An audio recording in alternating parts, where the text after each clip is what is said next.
I'm Luke Story. For the past 22 years, I've been relentlessly committed to my deepest passion, designing the ultimate lifestyle based on the most powerful principles of spirituality, health, psychology, and personal development. The Lifestylist Podcast is a show dedicated to sharing my discoveries and the experts behind them with you.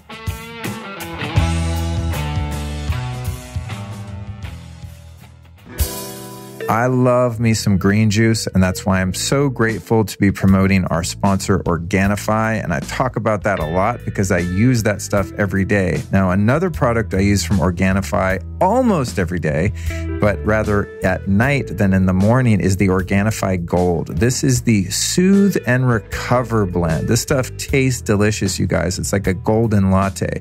Now, the core of the Organifi Gold is turmeric. It's an anti-inflammatory spice, and it's one of my favorite herbs in the world. Now, they combine the turmeric with coconut milk, cinnamon, ginger, lemon balm, and even a couple medicinal mushrooms like lion's mane to reduce stress and help you relax and sleep. It's amazing. So I use this as a base for a lot of my very relaxing tonics. So I'll have friends that come over and they're stressed out from the cell towers in LA and the traffic and the 5G and, life. And they're like, dude, hook me up. So I'll set them up with some biohacking technology, some things that relax them. And the elixir I always make is based with the Organifi Gold. Now, I put all kinds of other crazy weird stuff in there too, but this is what makes it taste good and be effective. So you can go hardcore like I do, or you can make a very simple cold or hot drink with Organifi Gold, and you'll be living the dream, whether it's in the morning, middle of the day, or especially at night, which again is when I like to take it. So go to Organifi.com, that's spelled with an I, Organifi.com/Luke, and save 15% off your order of the Organifi Gold or any of their other products using the code Lifestylist. Organifi.com/Luke. The code is Lifestylist. This episode of the Lifestylist Podcast is brought to you by my friends over at Joovv. So for the past year or so, I've been doing something called photobiomodulation. That's a super geeky term for using red light therapy. And Joovv make a device that is hanging right here next to me in my podcast studio that I use just about every damn day. In fact, most days I use it twice a day. So why would you want to use red light therapy? Well, just like a whole food can be broken down into different vitamins and minerals, sunlight can also be broken down into different colors. And just like the nutrients in whole food, each color in sunlight has its own effect on our bodies. So once absorbed into your body, light energy is converted into cellular energy, which kicks off a series of metabolic events like the formation of new capillaries, elevated production of collagen, and the release of ATP. And red light therapy has even been approved by the FDA, and its effectiveness has been studied throughout the world. So here's why I use the Joovv red light therapy device on the reg. Repairs sun damage, which I get a lot of, reduces wrinkles, which I'm getting a few of, enhances muscle recovery and peak performance. When I work out, I have that issue, heals acne and other blemishes, fades scars and stretch marks, speeds wound healing, reduces joint inflammation, and my favorite benefit of the Joovv, increases testosterone production. So if you're interested in checking out some of those benefits for yourself, you can go over to joovv.com/Luke. That's JOOVV.com/Luke. Here's the catch. If you use the code Luke at checkout, you will receive a special free gift. So go to joovv.com/Luke, use the code Luke, and get hooked up with some Joovv red light therapy. Now would be a great time to put on some protective headgear because you're about to have your dome boxed back and forth by one of the smartest men in the world. No, seriously, he's one of the 8 smartest people in the world, none other than Dr. Ted Achacoso. He's the founding pioneer of health optimization medicine. He also started something called BioBalance Institute in the Philippines. He's served as a private doctor to U.S. presidents. He also made the best nootropic I've ever tried in my life. It's called Blue Cannatine. If you want to check that out, it's not out yet. I got a little preview of it. It's insanely cool and safe, and I just love this stuff. If you want to check it out, you can go to troscriptions.com/Luke. That's TRO, troscriptions.com/Luke. Get on the wait list for this stuff if you're into nootropics, smart drugs, etc. It's bananas. But what's really bananas is how cool and how smart and how spiritually woke Dr. Ted is. He shows up at my door to record. He's basically wearing like Johnny Cash circa 1968 stage uniform. He's got a black leather jacket, black Western shirt, bolo tie, skinny jeans, pointy black suede boots. I'm like, ponytail, these bright blue eyes that just pierce through your skull, hence the need for headgear. And just an amazing guy. You know, it's rare that you meet someone that has a really high IQ that's also very humble and very spiritually oriented. And that's Dr. Ted, man. This interview is one of the most fascinating conversations I've ever had in my life, let alone one that was recorded to share with you. So I'm super, super stoked to drop this one. Before we get into this conversation with Ted, though, I want you to enter and to win free tickets. That's FREE, free tickets to the Health Optimization Summit in London, September 14th and 15th. You've been hearing me talk about it. I'm really excited. Ted is one of my fellow speakers. I'm the MC. Dave Asprey, John Gray, tons of amazing people who have also been featured on the show in the past will be there speaking. It is the premier health event. Well, I don't know. Is the UK part of Europe anymore? I've never called like England the Europe. You know, I don't know. I don't know what's happening with politically there, but let's just say across the Atlantic, this is the place to be. So if you want to win free tickets, it's pretty easy. I'm going to announce the winners on the 31st of August, which gives you a couple weeks to get your travel plans together. If you win, all you really have to do is go to lukestory.com/London, or on a US phone, you can text the word London to the number 44222. I'm going to select the first few people that apply. So if that's you, jump on this shit right now, lukestory.com/London, or text the word London to 44222. All right, enough of that. Here's what we talk about in this fascinating conversation with Dr. Ted Achacoso. The unique cocktail of molecules that goes into Dr. Ted's nootropic troche blue cannatine. It's the legit limitless pill. Why nootropic probably doesn't mean what you think it means. How to take nootropics safely. The fact that what you don't know about poisons might kill you. Not to be negative, but as I said, he's smart and the stuff that's out there is gnarly. The optimal levels of nutrients and hormones in our bodies and how to achieve the right balance. Why Dr. Ted gives Thrive Probiotics his stamp of approval. The secrets of oxytocin, the natural love drug, which you can take exogenously. I just found out. Actually, I just squirted some up my nose about 20 minutes ago, feeling pretty cuddly. Then why we're meant to wake up with the sun and how we can hack our environment and bodies to make up for it if we happen to miss it. Dr. Ted's remarkable IQ. What doctors learn in medical school and how it screws over people with chronic diseases. The difference between functional medicine and Ted's health optimization medicine. What modafinil does to your brain and why it's not addictive. The ins and outs of microdosing LSD. Dr. Ted's purge-free ayahuasca capsules that he calls pharmacologist. The contention around the deuterium issue. This is really interesting to get his take. You may remember I did, 3 podcasts with a total of 6 or 8 hours or something on this thing called deuterium a while ago. It's quite a popular show, and he's got some really great information about that. Finally, Dr. Ted's thoughts on EMF and EMF protection and why Mother Ayahuasca has been Ted's greatest teacher. So let's go ahead and jump right into this conversation with Dr. Ted Achacoso.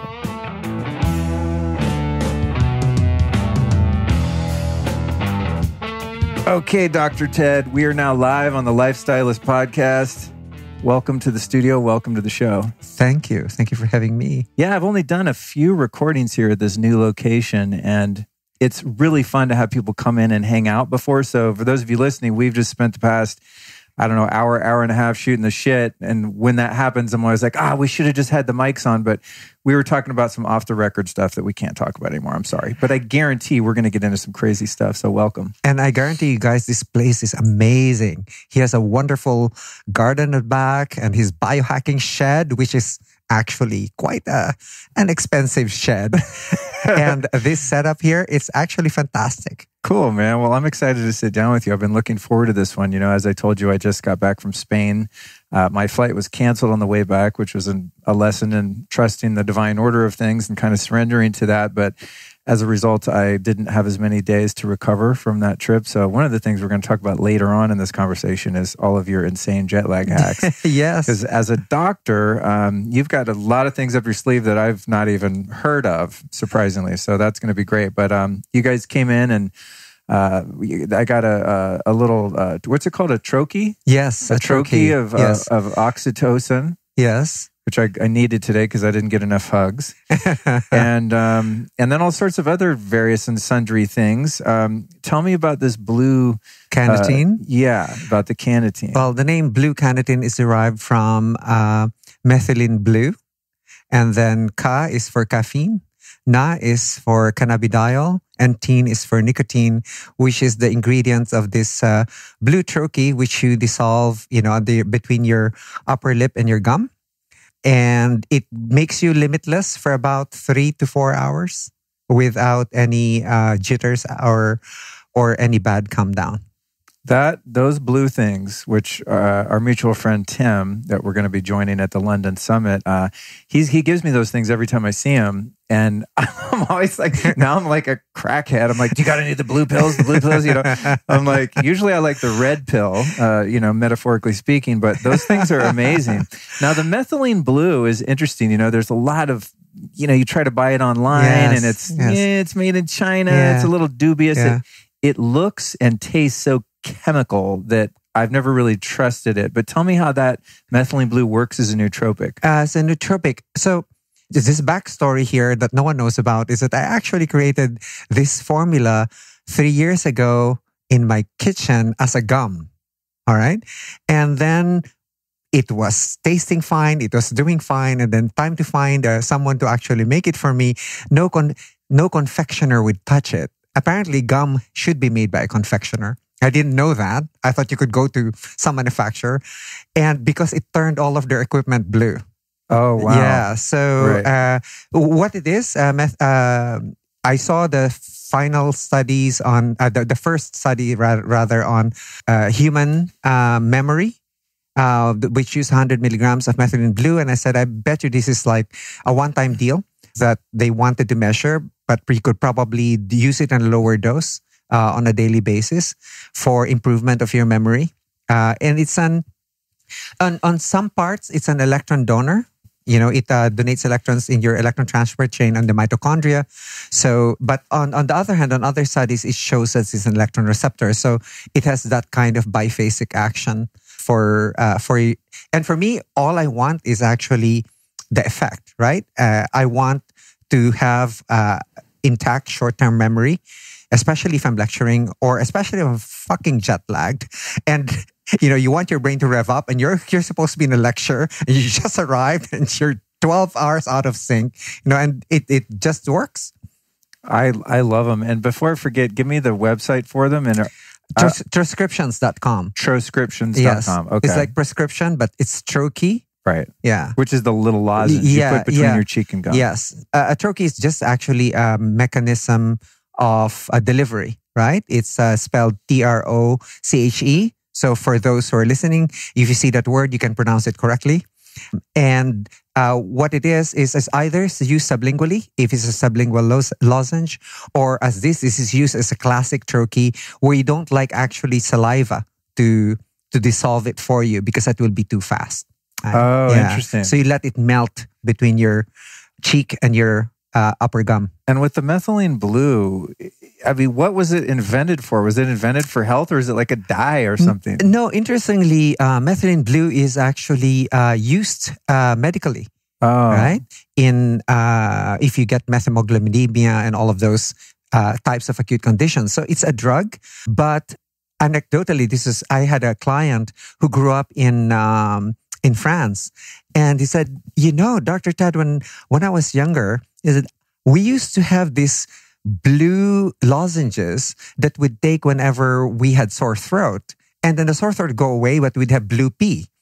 And I said, oh, that's methylene blue, right? So the other thing that I know that it can do is actually kill off the candida in your gut. So if you have candida yeast infestation, it actually kills the candida in your gut. Yeah. What a trip. It's used as a cleaner of aquariums. Wow. So, but that's lower grade. It's not pharmaceutical grade. Well, that's the thing I think. Yeah, that's right. That's what I found. Yeah. My friend Andy Nilo always has a blue tongue. Oh, methylene blue, man, it's the best nootropic. And then so I was like, I'll go on Amazon, try to find it. And there was just like a deluge of shady looking companies and, it's fish clean, tank cleaner, all this weird stuff. So I kind of gave up on the search until I found you guys' thing. So it's my preferred mode of delivery because blue is the new smart, of course. And the other thing is it's my preferred mode of delivery because the delivery is much more gentle rather than if you pop it or, it needs to get absorbed. Here, it has a direct hit on you, but not that heavy a punch that you actually feel a jitter or something like that, especially with nicotine and caffeine in it. Right. And it has a little CBD too. The CBD is 5 milligrams. It rounds out any of the caffeine that's in there. Actually, the caffeine that's in a single troche is only 1/2 cup of coffee. Right? So 1/2 cup of coffee. I encourage people not to use more than 4 troches a day. And that's equivalent to 2 cups of coffee. 1 stick of cigarette. The nicotine in a cigarette, that's 2 milligrams. And methylene blue is totals about 20 milligrams. So, and what is the nicotine's role? Nicotine is has been studied as an actual nootropic. It increases memory. It increases for me, what it does is it actually increases your capacity to put things together in an integrated fashion when you're speaking out, like when you're delivering a lecture or when you have to address a group of people or holding a meeting. It keeps you. I treat it like my legal Adderall, because it focuses you. It keeps your brain firing synchronously, if that makes sense to you. And that's how I see the nicotine. But nicotine works on acetylcholine receptors, which are, of course, the receptors for memory. Okay. And this is totally accidental that I opened with this because there's a whole backstory I want to get, but we'll reverse engineer the conversation. But while we're on the nootropics, we might as well just go all in because it's an area of fascination for various reasons. I think in my life felt a bit limited and more dim than I know I am innately in terms of just memory, word recall, just comprehension, communication, verbalization, reading, writing, just basic intelligence. I feel like I'm fairly smart, but oftentimes, the brain fog and can't catch a word and things like that. So when I started experimenting with nootropics, it was like, oh my God, finally my brain turned on. And one of the ones that I like the most, which is kind of old school and not that hot at the moment, is paracetam. Oh, okay. I find when I take paracetam, which I did a couple hours ago, that my verbal acuity, I mean, it's tough to quantify, but I would say up to 20% better on paracetam. Just the ability to hold thoughts and word recall and dovetail conversations and just think of those obscure words that might otherwise elude me. It's just, I get this fluidity. Tip of the tongue phenomenon. Yeah, it's really interesting. Do you know anything about the racetams or yes, brastam? And the oxiracetam, of course. If you take it, it actually has a phase where you have this clarity of vision. For some would have it for 20 minutes. I usually have it for about an hour. You can take a look at all the different racetams are there. There's phenylpiracetam, there's piracetam. And so these are the racetam group, but the granddaddy, of course, is piracetam, right? And the safety profile is great. Many people have taken it already, so you're safe if you want to take piracetam. But I want to clue in your listeners actually is that there are 2 aspects to doing nootropics, right? The nootropics can only elevate you to the base health of your neurons, of your brain cells. So you have to get yourself healthy first before you get the full benefits of the nootropics. In other words, with the way I teach my students, for example, you cannot hack performance without hacking health first, right? So you have to have optimal health first before you can have optimal performance. Same thing with anything in the body, and it goes for the brain. You have to have a healthy brain first before you can hack it to optimal performance. If you are lacking all of these vitamins, minerals, and you have mercury poisoning and all of this other stuff that's going on in your system, those things have to go out first, right? Otherwise, you're just pushing in all of these nootropics and you're taxing your brain further. Right? That's such a good point. And I've kind of come to that realization myself. having met so many people on the journey at different phases now, and someone will, want to try qualia or modafinil or racetam or something, and I'll inquire a little bit about the rest of their lifestyle, and I'll just say, well, they say, oh, I'm getting brain fog, and I'll ask, how often do you go number 2, Yeah. And they go, oh, I take a dump about every 3 days. And I'm like, and you expect your brain to work? No pill is going to fix that. So it really is true, right? If you're toxic and, all of these other things downstream, I think I take for granted that people have already figured all that out, and now they're just at the level of like fine tuning and optimizing. Well, so it's a really good point. As a side point, which is talking to someone at the airport coming here, I said, people think that toxins are like mercury and fluoride and all of that. I said, toxins can be people too. They're toxic relationships. I mean, they impede your performance. Right? They will impede your performance. You have an argument with someone that you love before you go on something, you are not going to perform very well. Right? So these are the kinds of things that I do, but I like to measure things. So, for example, if I optimize you, then I would measure the metabolites inside your body. Your metabolites are actually small molecules that are produced by your cells, right? And so the science of that is called clinical metabolomics. And we can measure those now. And what I do is actually I balance those to what's called optimal levels. And optimal levels will be between ages 21 to 30. Okay? Now, as to your point, for example, for brain fog, right? As a physician, the first thing that I think about when you have brain fog is, of course, a poor thyroid function. So I would check your hormones too and take a look. Take a look at that, because maybe your inability to wake up in the morning, your lethargy, etc., and even your brittle hair is just due to the fact that you're not producing enough thyroid hormone. Wow. See? So I measure hormonal levels, I measure nutrient levels, and then bring them all to the level when humans are supposed to be healthiest, between age 21 to 30. But even then, I put a caveat on, because there was a study, for example, in Europe, that this was 60,000 males that were, they took a look at the testosterone levels, and they were dropping. They were lower than the previous cohort that they measured. So, well, we have to deal with this, right? However, the way I deal with it is as a network. You cannot just move one thing and expect the other, and expect the whole thing to correct itself. Testosterone is connected to your growth hormone. It's connected to your thyroid hormone. It's connected to all of this. They're networks. In other words, they're nodes. So you cannot just move one and expect the whole thing to get well. In fact, that was our mistake.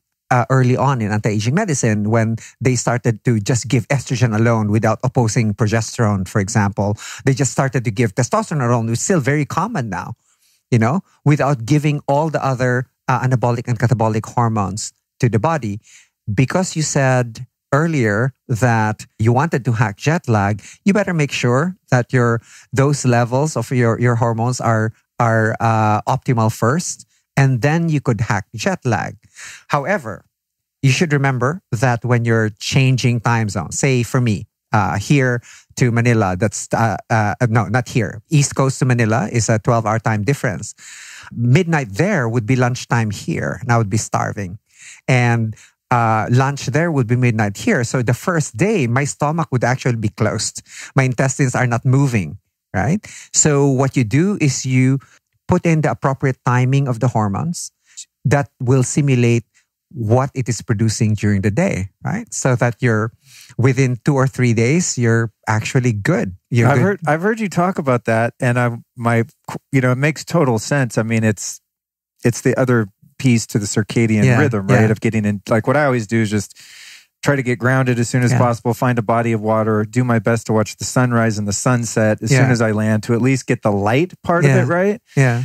But I do notice this huge disconnect with the microbiome. My gut gets wrecked anytime I switch time zones. And so I'm seeing, the neurotransmitters and the hormones, you could see how that gets off balance.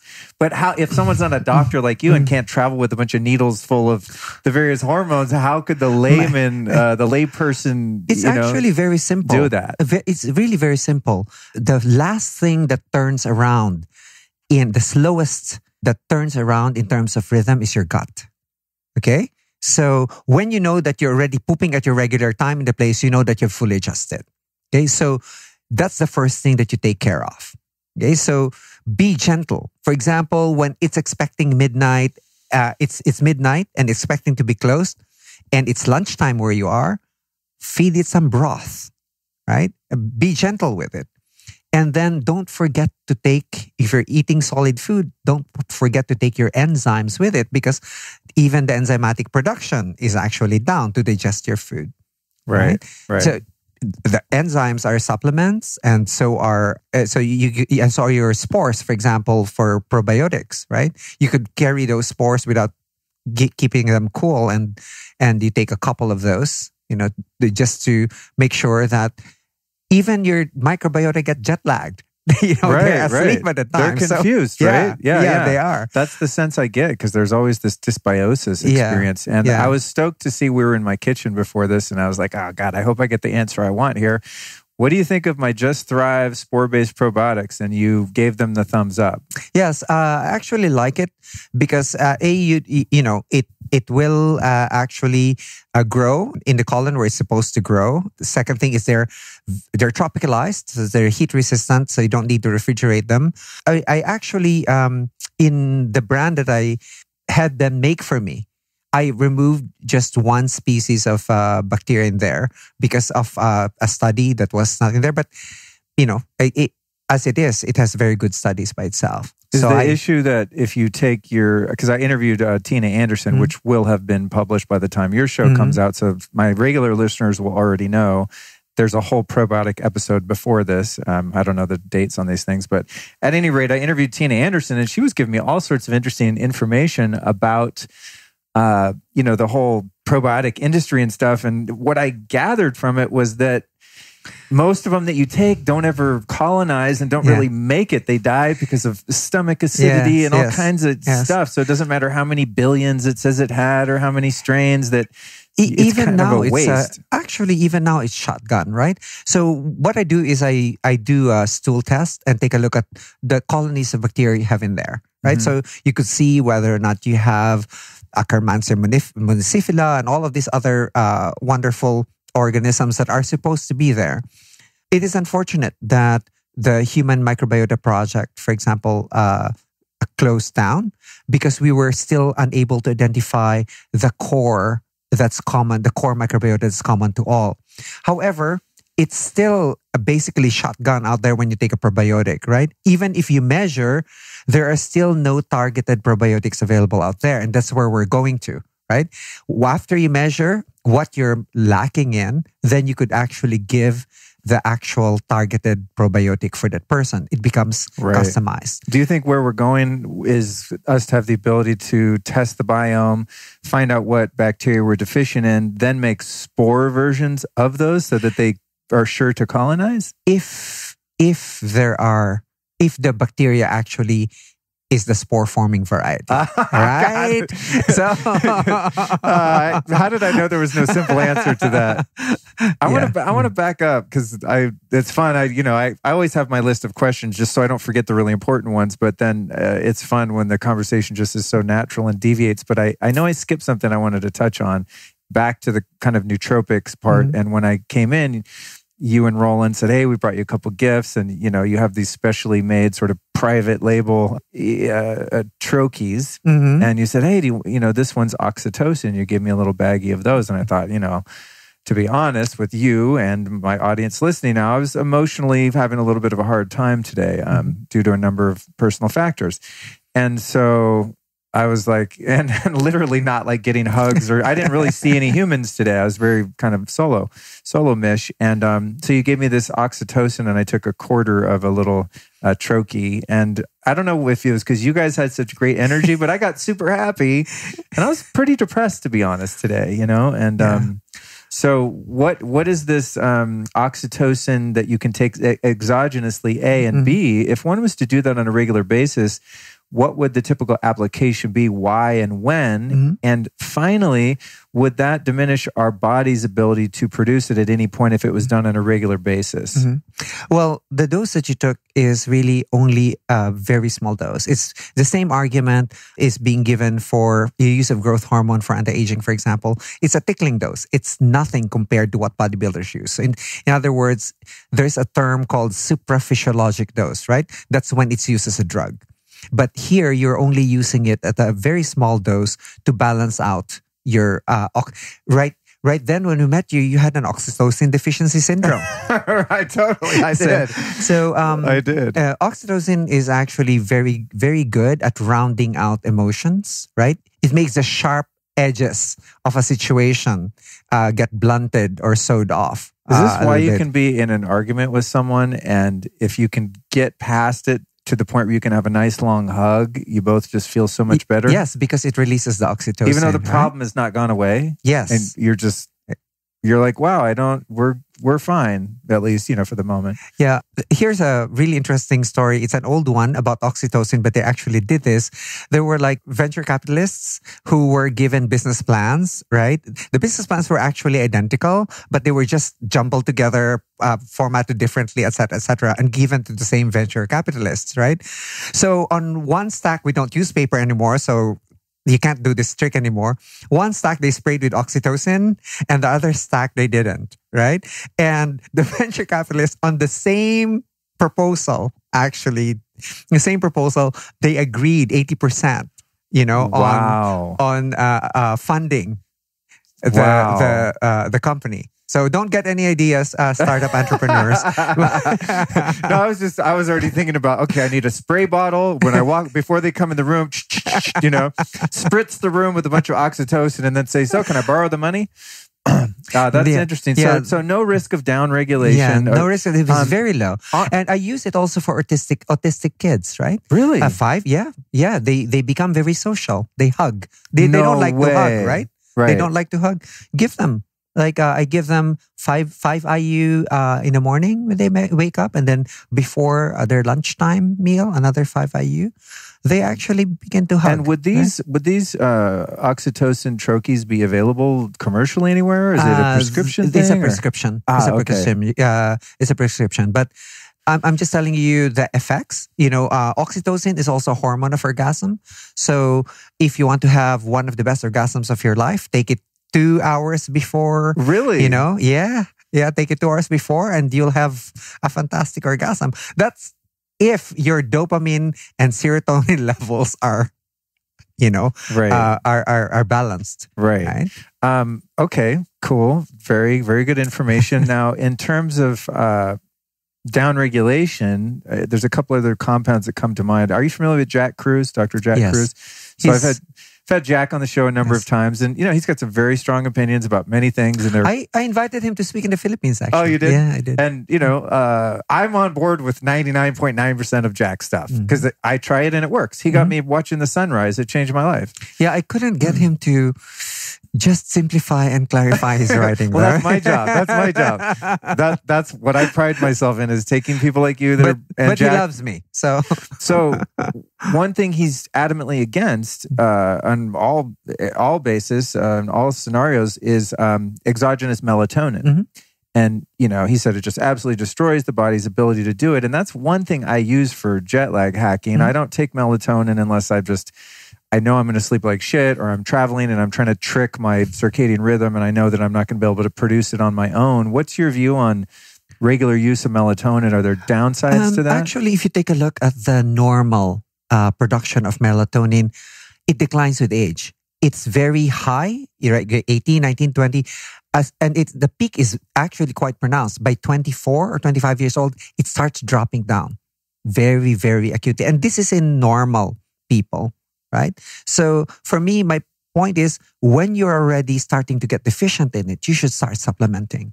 And the culprit, of course, is there's a calcification of your pineal gland, right? Increased calcification of your pineal gland as you get older. And that's what stops the production of it? Yes. And do you think that the theory that fluoridation of the water contributes to the calcification of the pineal gland is valid? Yes. My sister is an endodontist, right? And I asked her about this. He said, Dad, none of the fluoride is never expected to be swallowed. Wow. He said you should make sure that when you use a fluoridated toothpaste, that everything is actually spat out. And you're aware that's been put in the water supply of the United States in many cities, in many if not cities, most yes, cities, for a long time, right? Yeah. A long-term use of it can cause chalky teeth too. Yeah, big swindle. So, that's why one of the downstream metabolites, melatonin, is dimethyltryptamine, right? What? Yes, of course. It's the same pathway right there. What? It's the natural production. DMT is highest when you dream, right? Is it when you dream? We produce DMT when we're dreaming? Yeah. Wow. Yeah. They say it's highest when you're born, at night when you dream, and when your life flashes before your eyes before you die. So better build a good database of good memories so that when it flashes, right? Your DMT trip will just go. Oh my God, that's crazy, dude. Okay, so you're not against the idea of supplementing with melatonin as you age. What about, and this is... They can measure melatonin now, Oh, okay. Yeah, this was a test called melatonin rhythm. Oh, okay. They can test it by your saliva and take a look at the melatonin What I learned from Jack is that whether it's produced in that moment or signaled to be produced later in the night is that getting that early morning red light spectrum from the sun is what triggers your pineal gland to actually start producing melatonin later. Would you subscribe to that? Yes, we're yoked to the sun. I love Jack for totally emphasizing that always. We are yoked to the sun. We have forgotten our relationship with environment. And one of the things that he really emphasized is light, water, and magnetism, right? That's his thing. Right. And for me, you're meant to wake up with the sun hitting your skin. When the sun hits your skin, you start producing the stress hormone cortisol. You wake up, right? Your thyroid hormone also starts surging. That's why when you're hacking jet lag, you take thyroid hormone and hydrocortisone in the morning so that you wake up. This is just mimicking the natural system of the body. We're not doing anything different. We're just copying. Right. And however, we have artificial lights now. We don't follow no regular sunrise and sunset. So it's very difficult to do that. So the best way to do is to hack your lighting system and also hack your internal melatonin producing system. Right. I want to totally do a funny rewind here. And before I forget, I want to go back to the beginning of where I wanted to start the conversation from a place of logic, because I just went on intuition, which was great.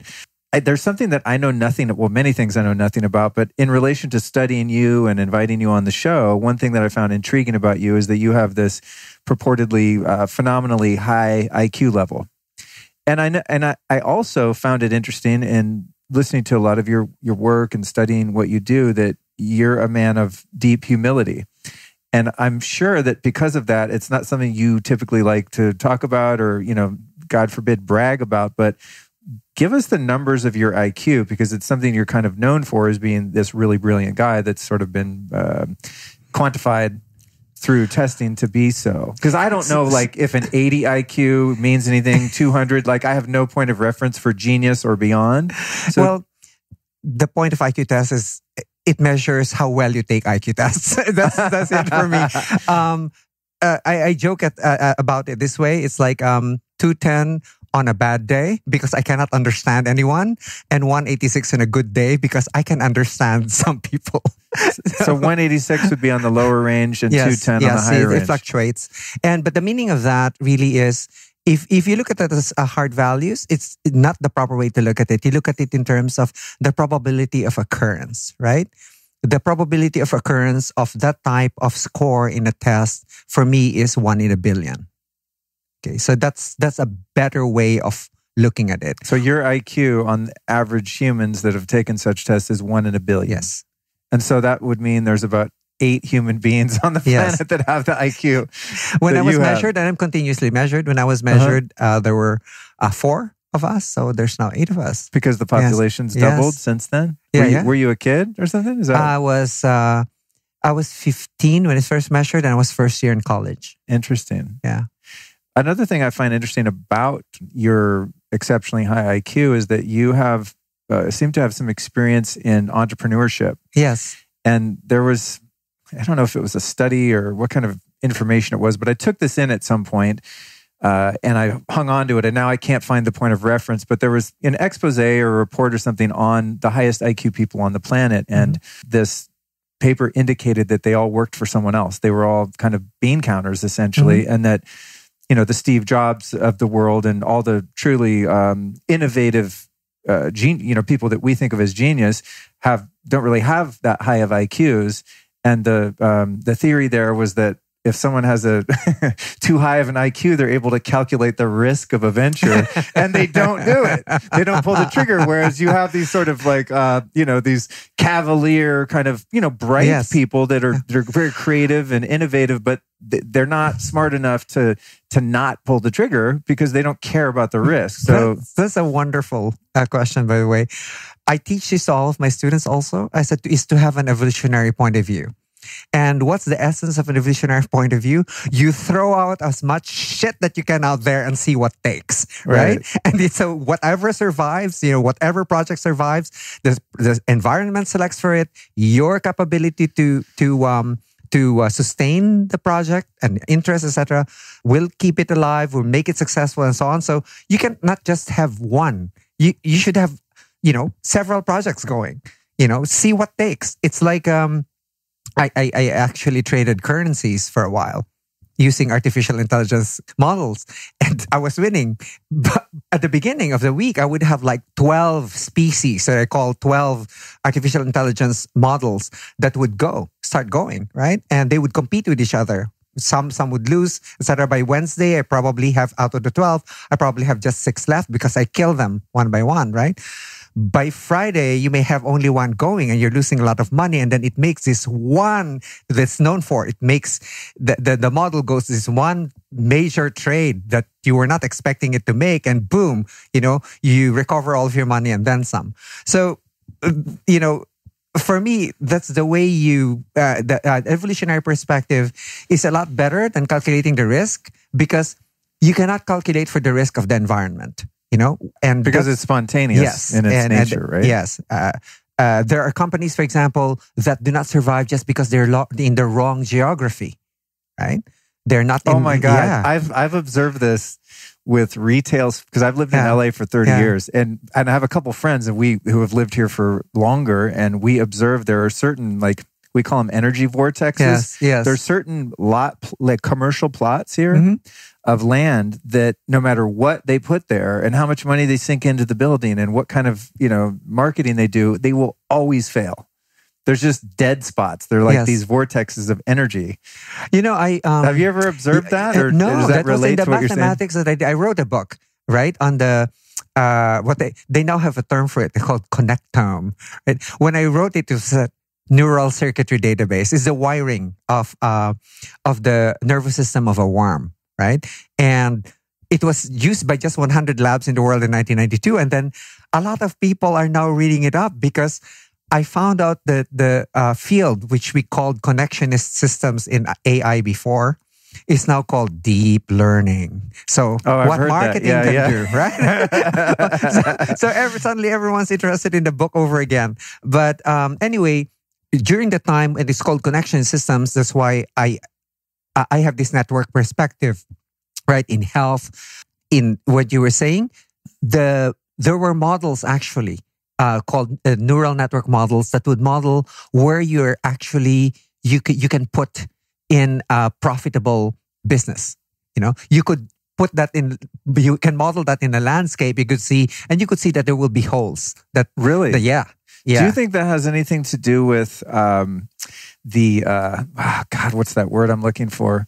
It's part of an geopathic stressors. Cracks where that magnetic field comes up. It could from be the surface from of the geopathic stressors. It could be from, which may be underlying the Chinese practice of feng shui, right? Right. It could be from the fact that of the way, it's not only geopathic stressors, but the way you structure the city or the location. You can calculate actually the number of one-way streets, where you can choke off a business. So if you want to choke off a business, you can say that's hilarious. Yeah, right, you can say, okay, this is now a one-way street, and that's not a one-way street. And you can see an area of the city. Maybe that's why attractive. it's taken downtown LA so many years to kind of come up to speed. It's been this kind of dead zone for all these years up until maybe 10 years ago. They started kind of building it out and gentrifying it. But there's a lot of one-way streets down there. Maybe that's been the problem. Yeah, it's as I said, what can you fractalize? That's my term. What can you fractalize? You see the network? You can do that for streets. You can do that for health, right? For example, if you're taking too much zinc, for example, your copper will start going down because the body will start balancing it. It's in a network, right? Right. So I see this very often during the winter season or during the cold months when colds are very prevalent. People are sucking on cold ease and all of these zinc products, and their zinc levels just start rising, and you see their copper levels just start plummeting. So, that's funny because that's way further in my line of questioning but here. Anyway, it's just showing you, that these things are networked, right? Yeah. If you even we were talking hormones earlier, you cannot give cortisol without giving growth hormone. They're opposite. If you give cortisol, it will suppress growth hormone. If you give growth hormone, it will suppress the cortisol. The way bodybuilders don't like cortisol, right? But they're weak as fuck.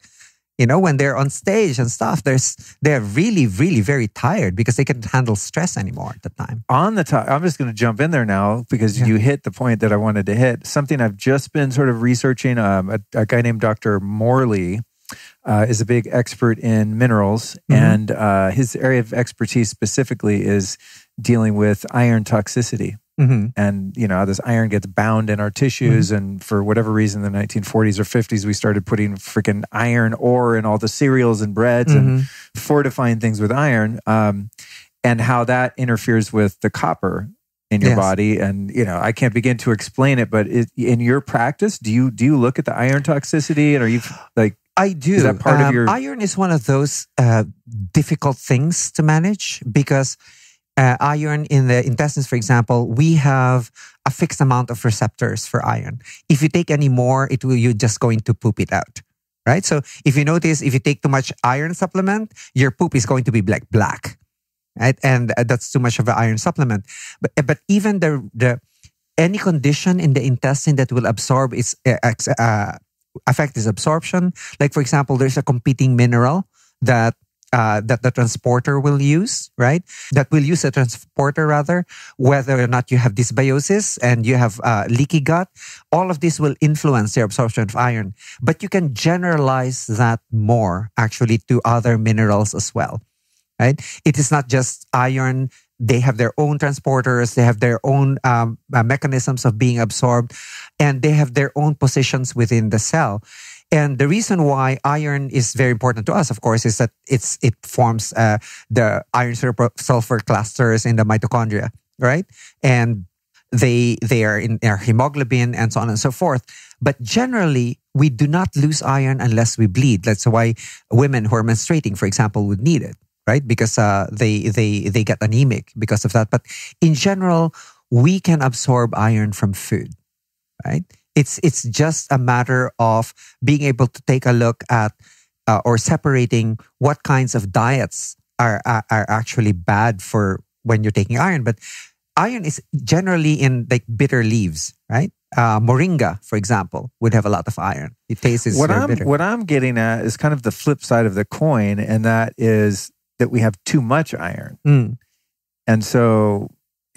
one of the best recommendations for that for men, as you said, because we don't lose blood, is to go donate blood. As you get up over 30, to donate blood 4 times a year to get rid of excess iron, so that then the iron that is coming in environmentally is more balanced. Have you heard of that, or is this an issue at all? From my practice, which has been a long time, iron toxicity is extremely rare.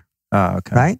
I would rather focus on your mercury toxicity and your cadmium toxicity than focus on your iron toxicity. Okay. Right? Okay. It's a very rare occurrence. Okay. Right? Yeah. As someone who's had high mercury and lead, really high lead, which I've done a lot to get down. And I had a case, a physician who actually ate a lot of canned goods, even if tin is already banned from canned goods. His tin was way off because he was eating canned goods every day. Oh, interesting. Yeah. So in your, this is another thing I kind of wanted to come at from the beginning, and because there's so many crazy things I want to get to here, and you've done interviews where you lay all this out in much more detail, and I encourage people to find them, and we could do other interviews where we do it, but give us a little bit of your journey through, what you might call illness medicine and the overview that you have versus kind of illness, functional medicine, and then the area that you're taking it into, which seems to me a bit more of a global, comprehensive way of looking at it. And I really think your perspective is interesting. And if there's a way that you can kind of summarize it briefly, because I don't want to miss that piece, but there are so many other things I want to get to too. Okay. When I was looking at the new sciences that were coming out, like the sciences of mitochondria, the microbiota, the exposomics, which is the study of toxicities, right? Or your exposure to toxicities, both inside and outside. Chronobiology, that's a popular term nowadays. Evolutionary medicine, which just started out in 1990.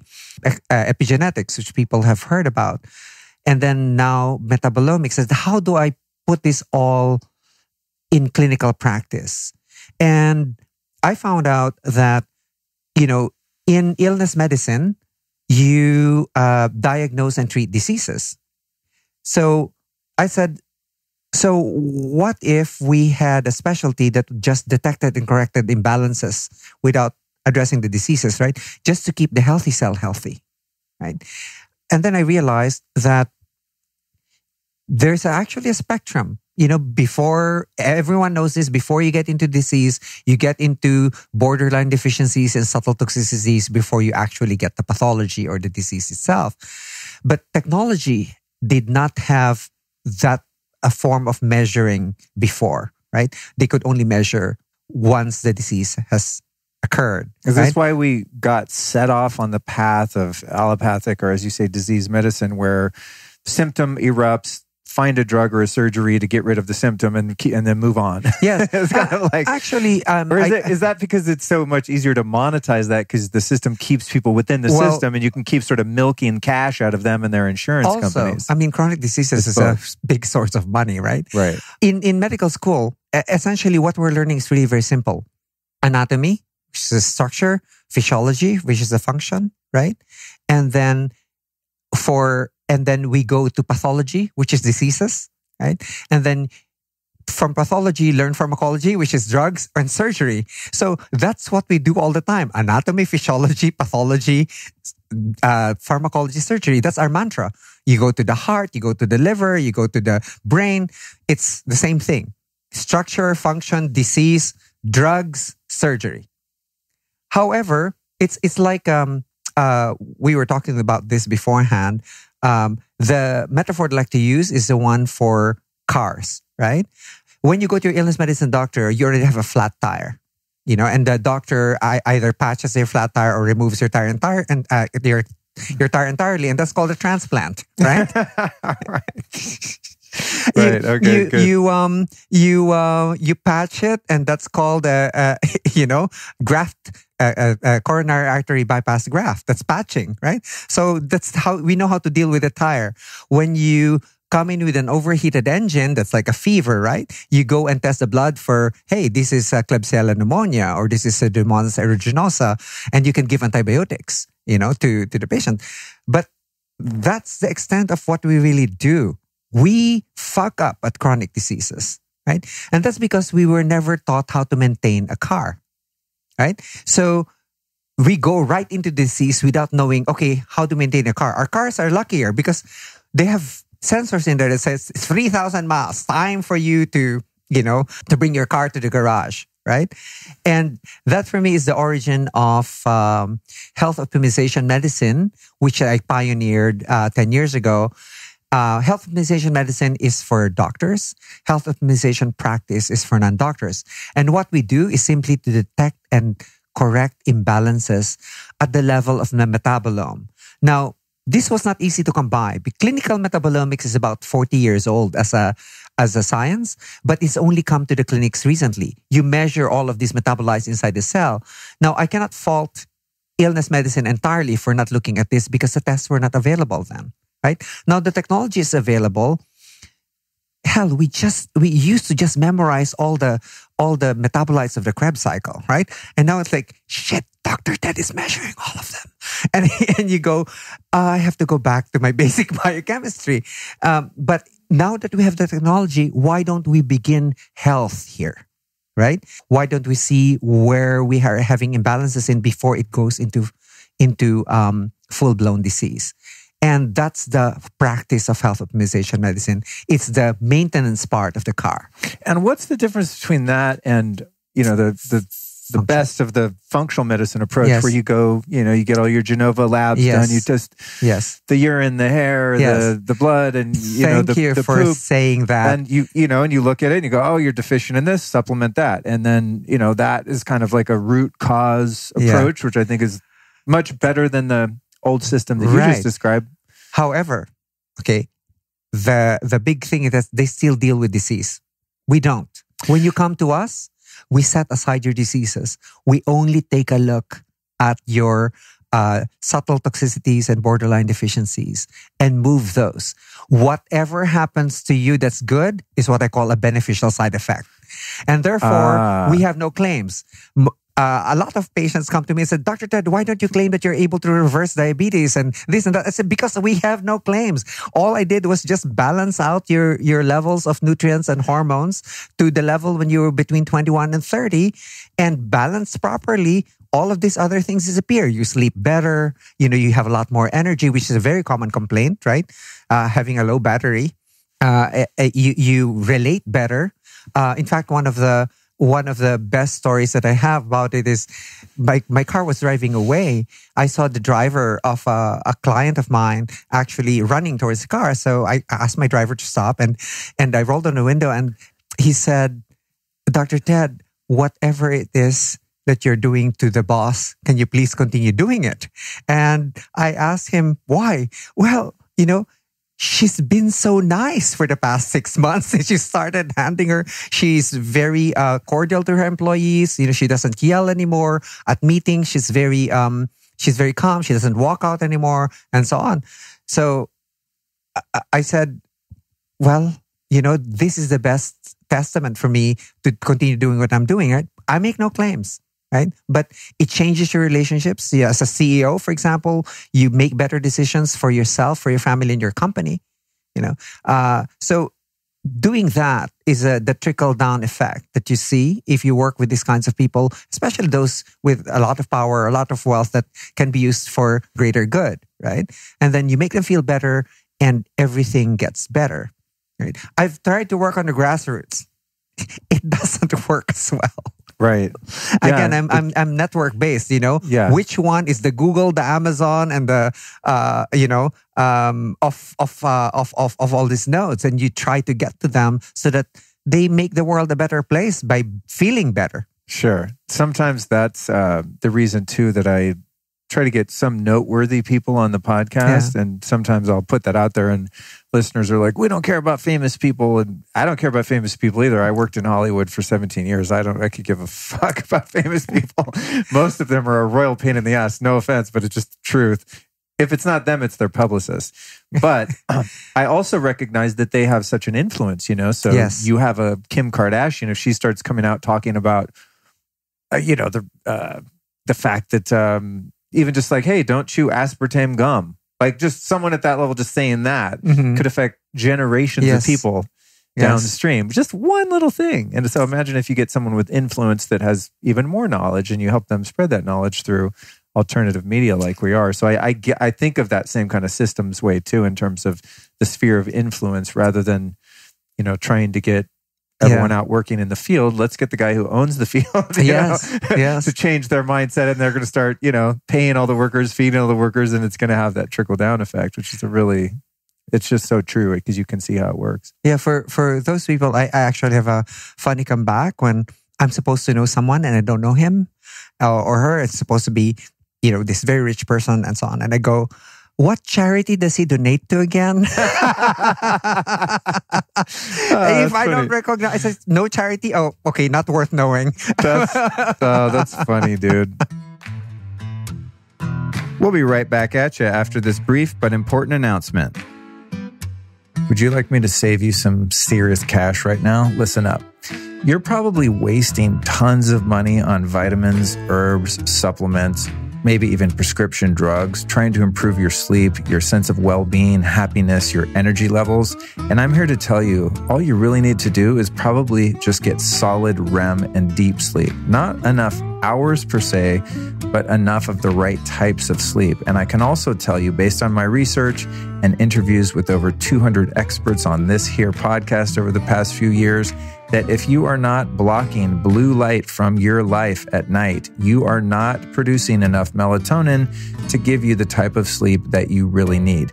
Enter the company, one of my favorite sponsors, Blue Blocks. That's BLUBLOX, blueblocks.com. Make some not only attractive and pretty cool looking glasses of the prescription, non-prescription, and even reading glass nature, but you can also get 15% off on their website by entering the code LIFESTYLIST. So their glasses look cool, but they really work to cut out the blue and green spectrum of light that trashes your melatonin, hormones, and neurotransmitters.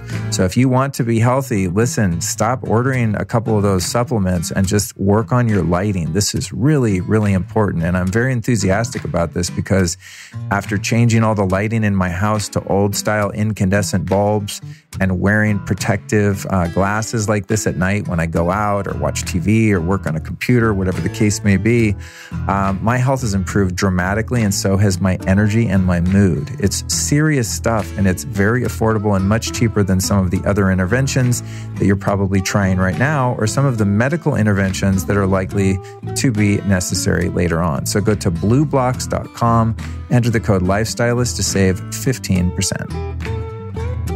And now, back to the interview. One that I wanted to ask about was another one that I use, in a very targeted way, but I don't know if I could live without it for certain things like travel. And just if I happen to have a really crappy night of sleep and I have to perform at a high level, it just fixes me, and that's modafinil. What might you have to say about I love that? modafinil. You do? Oh, I do. Except that modafinil raises your blood pressure. So you have to be careful about that. The modafinil, actually, I only take a quarter tab. Yeah, me too. Yeah, because I'm the one who experiences all of its side effects. I'm the unlucky one that experiences all the side effects. Right. Sore throat, dry mouth, and all of these other things that you say, this will never happen to me on a 1/4 tab, and it does. Right? But it does raise your blood pressure, so you don't use it for hypertensive people. Would you say that would be a reason to not take it during air travel? No, when you land is when you want to take it. You don't take it while on the plane. No. Bad idea. What about taking paracetam on the plane? That's fine. Doesn't paracetam help bring oxygen to the brain?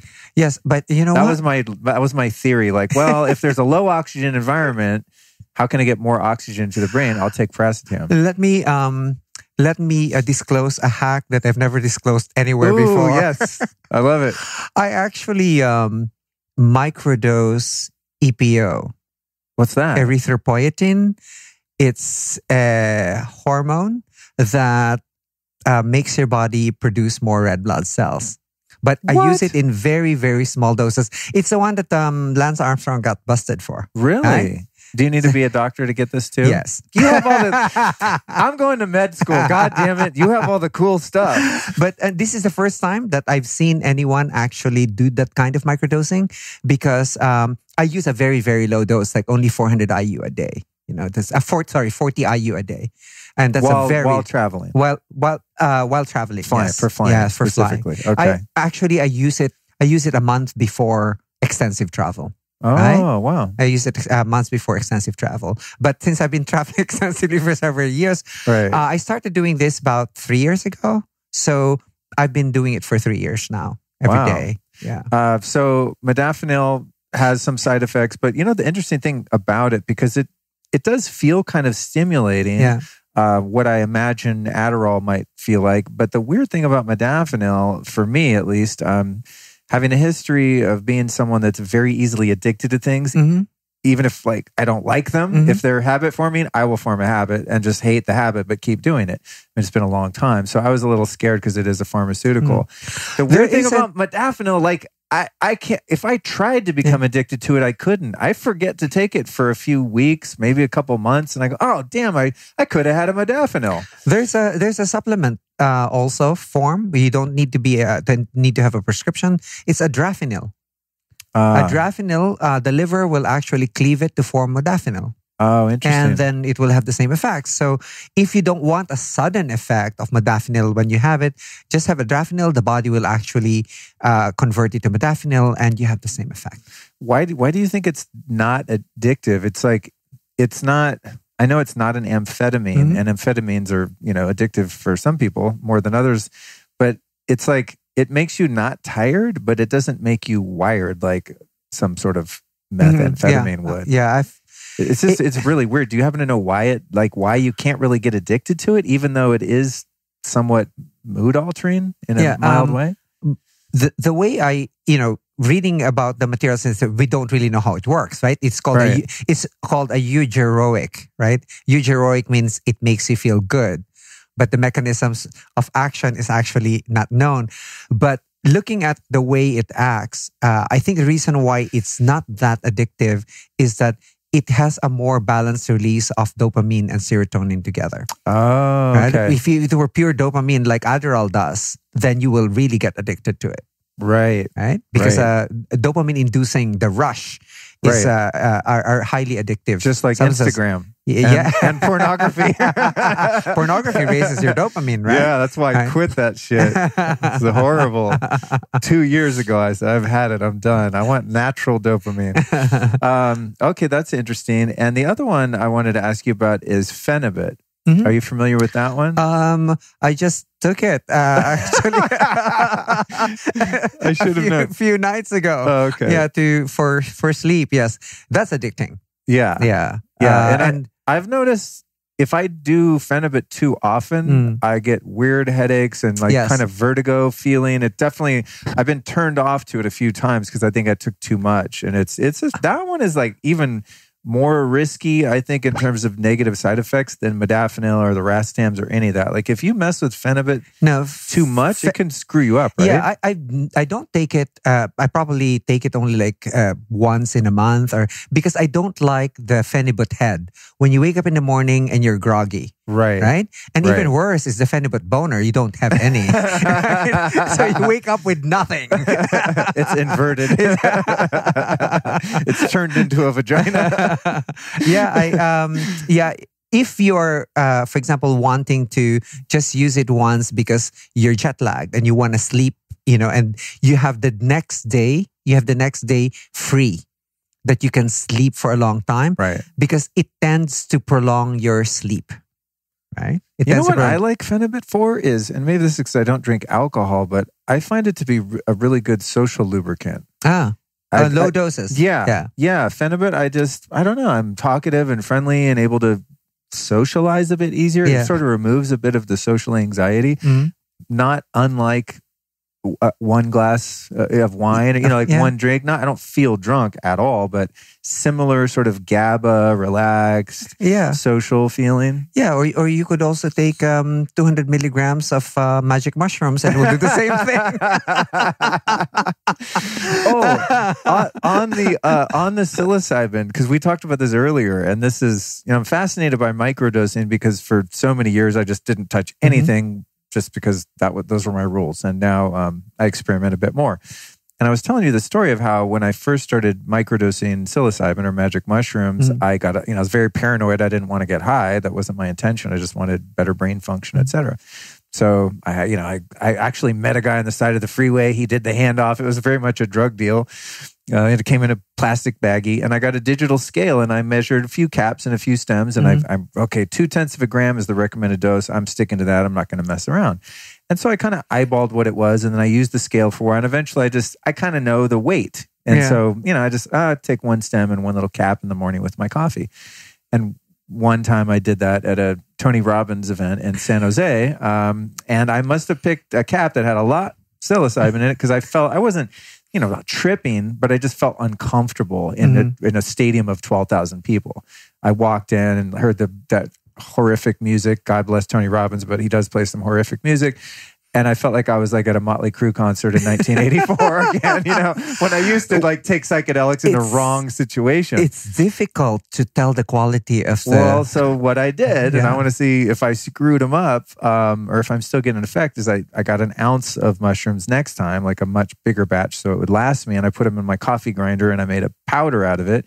And then I weighed a little scooper to get exactly a standardized dose of 0.2 of a gram so that the variant of psilocybin in each part of each little mushroom would just be unified, right? But you said something earlier, I think, about the potency of psilocybin decreases, degrading, degrades over time. Over time, yes. So my method might suck then, huh? The coffee grinder and then put them in the refrigerator? Yeah, and if you put them in the refrigerator for storage, in fact, you should vacuum seal it. Right? Okay. You even vacuum seal it. And even then, the potency still decreases. Really? So it's better to buy a smaller batch less frequently. Yes. But then again, you don't know how long they've been sitting around whatever hippie. That's why you need to grow your own. It's legal. Is it really? It's legal to grow your own. You can buy the spores on Are Amazon. You serious? Yeah, absolutely. Is it hard to grow? No. Because I have a decent green thumb, as you may have guessed. I've got multiple plants in the house. Now you need to get a decent white thumb because it's a fungus. Well, the other thing that concerns me about mushrooms is they often appear to be moldy. This blue stuff on them, is that mold? Yes, it looks. If it's growing on them. Then because when you grow them in a lab, they don't have those little blue streaks and stuff. God damn it! Because they're also like. When you're growing them, there are also spores in the air from whatever, and they could land on them. And, especially if it's on a piece of cow shit in a field in Oregon. By the way, did you hear that podcast that was done by Fadiman himself on microdosing? No. He said he basically narrated the story of how the dosing solidified into, it's 0.2 to 0.5 grams of mushrooms, will be the microdose. And he actually told the story. He never said any such thing. What he did was he was advising people, why don't you try this? 200 milligrams and why don't you try increasing it to 500 milligrams? And, and then suddenly he was surprised that people saying, okay, it's 1/10 of the tripping dose. It's 200. Suddenly it became like this rule. But when I heard him in his podcast, I think it's a psychedelic salon or something like that. When I heard him in the podcast, I said, "Oh my God, here's one who is considered as the father of microdosing, this LSD and mushrooms and whatnot." His work or his words were actually just congealed into some rule that now everyone follows. I found it hilarious. I'm sure he did too. Or horrifying. Like, what if he had given a much larger dose and just everyone's tripping balls thinking, wow, he's right. I feel amazing. Okay. And in terms of the mechanism of action of psilocybin, what's that doing for us in terms of, cognitive ability, memory enhancement, vision? How does it affect the brain? They affect certain receptors of the brain, right? They affect certain receptors of the brain that allow you to form novel connections among things, right? And usually, those connections have some empathogenic quality to them, right? So, when you're activating those receptors are also activating other portions of the brain which have not been there before. So it's a novel connection, right? And it usually is an empathogenic connection, meaning it's something to do with feeling. That's why mushrooms are usually associated with, very good feeling states, right? However, try taking mushroom when you're angry. It will just amplify the anger. Right? That's the terror of psychedelics is the always potential bad trip of things not going your way. The setting are not well planned or things erupt that you didn't expect. And then you're like, oh shit, I'm stuck on this, which is why psychedelics are so terrifying from one perspective if you're not really careful. And that's, one of the reasons I don't just blanket recommend them to everyone because it can go horribly wrong also. Yes. For me, it's like before you even take psychedelics, make sure you're healthy. Don't even try them if you have any brain fog, any of these other things, hoping that they will cure you of them, because it won't. It won't. Because, for example, right now they're using MDMA, right, for post-traumatic stress disorder. This is been studied to be used by therapists, their patients. And what MDMA does is it separates the informational content. Say I was raped, for example. It separates the information that I was raped versus the feelings that come out of it.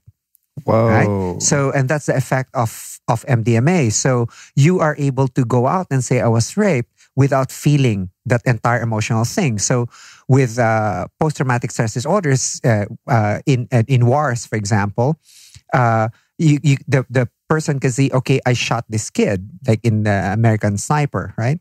I shot this kid. There's that information, I shot this kid, minus the whole gamut of emotions that go with it. And that's a basis of therapy, right? Mm-hmm. So however, if you take MDMA as a drug itself, as a party drug, for example, or at a rave, or for your own therapy, it will actually induce your brain to produce so much serotonin, right? You will have to you get a very large serotonin pulse, and that's abnormal, right? But it's good for your therapy for the time, but the next day you should know how to protect yourself. You should know how to take, right after taking it, before you go to sleep, you have to take your 5-HTP, making sure that you replenish your tryptophan levels and have a high tryptophan diet the next day. Because this is what these drugs do, right? They put certain neurotransmitters in your brain on overdrive, right? And if your brain is not healthy to take that, it will hurt you. That's just kind of seems plainly potentially bad. Yes. And right? I mean, because you're instigating an imbalance. Yes. Which could go one way or the other depending on all of these other circumstances. Yeah, right? in clinical metabolomics, for example, there's a testing for neurotransmitter metabolites, right? You could see immediately the metabolites of dopamine, of serotonin, of norepinephrine go in there. So you could take a look at one person. It's like, why is this athlete unable to focus? And you could see the dopamine levels are way down. Right? Or why is this woman depressed? And you could see she's overusing her serotonin. She's trying to cope, but she couldn't. Right? And there are many, you could see the profiles of this thing. Why is there no wake? Why do I always feel sleepy? And you see your norepinephrine levels are actually down. You could balance this stuff. Best thing is you can balance them naturally.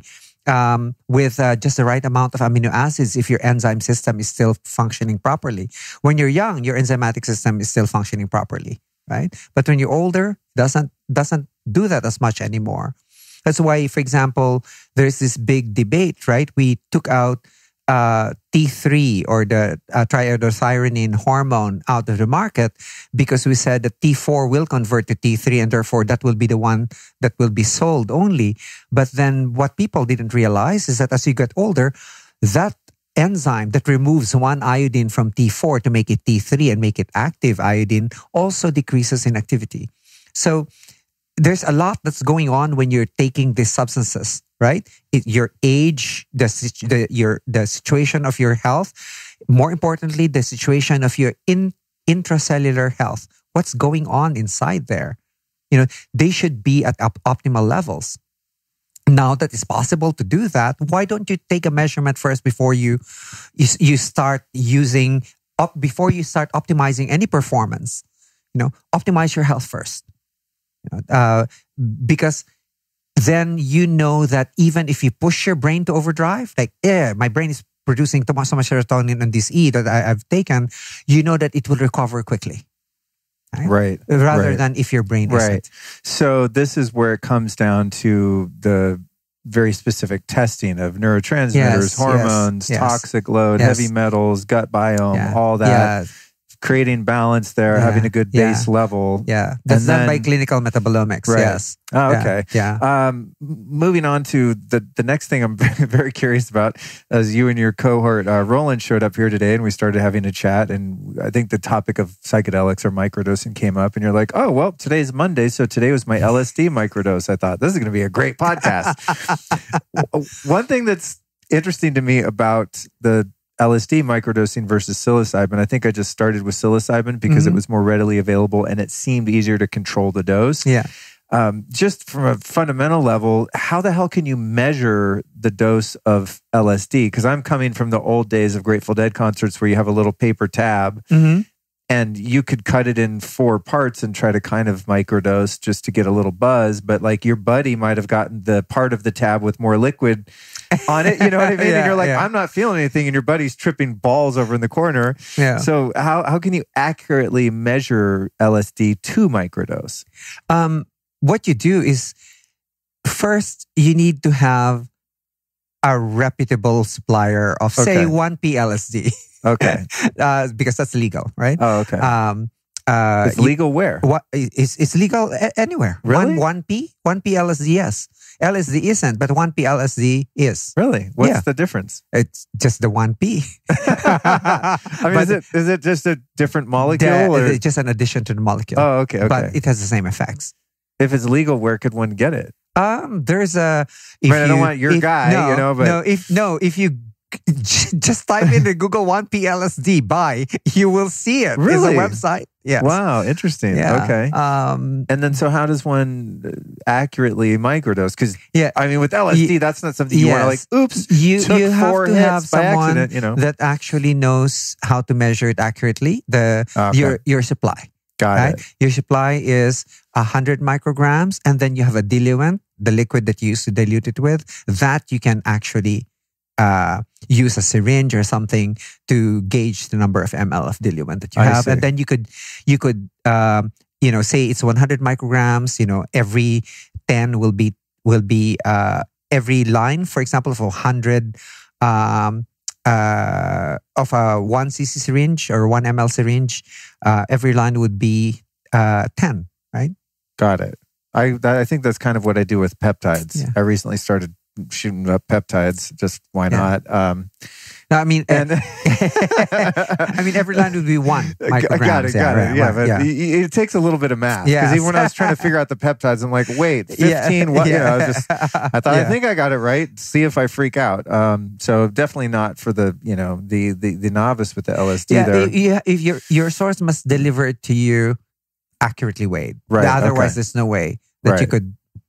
Yeah, and that's, you don't want to like go to the office that day and be like, whoops. Well, the carpet's moving. Man, not the desired effect today.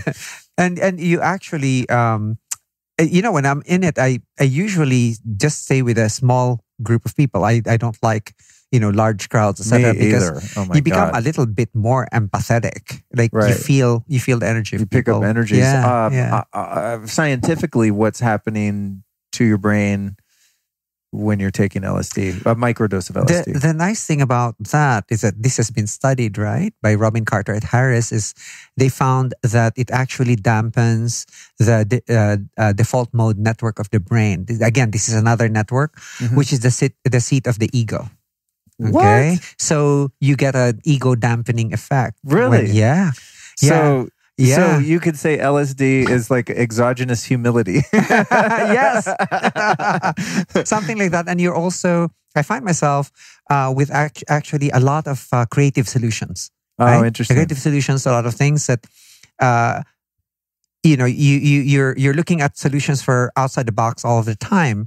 And you're looking for the way to actually implement them. And it's when a microdose, when I actually am able to think about, okay, this is the bridge that actually forms there. So the connection becomes clearer to me.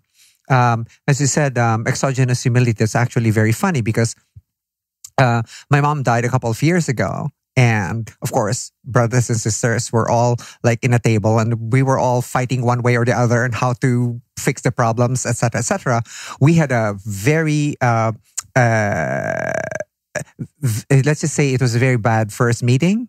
So the next time around, there was a meeting. There was another meeting. So I dosed all of them. 20 minutes later, everyone was amenable to the solution. Are you serious? So, yeah. Knowingly? Yeah. Did they know? No, I didn't. They knew. Oh, okay. That was borderline unethical, if not. But if it worked, hey. Yeah, but there was a camera in front of them too. Like what you're saying here is binding. That's funny. Oh man, that's hilarious. Okay, God, so fascinating. Let me check the time here because I know you have a flight at some point. Okay, we're good. Because I'm just having way too much fun. I knew this was going to be a good one, but it's better than I thought. This is so fun. Okay.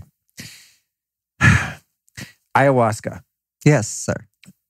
You explained something to me earlier that you've actually created your own version of DMT, which you're calling pharmacologist. Yes. Take us down this rabbit hole because the recent ayahuasca experience I had was freaking amazing. When the time is right, I think it's something I would definitely do very intentionally again.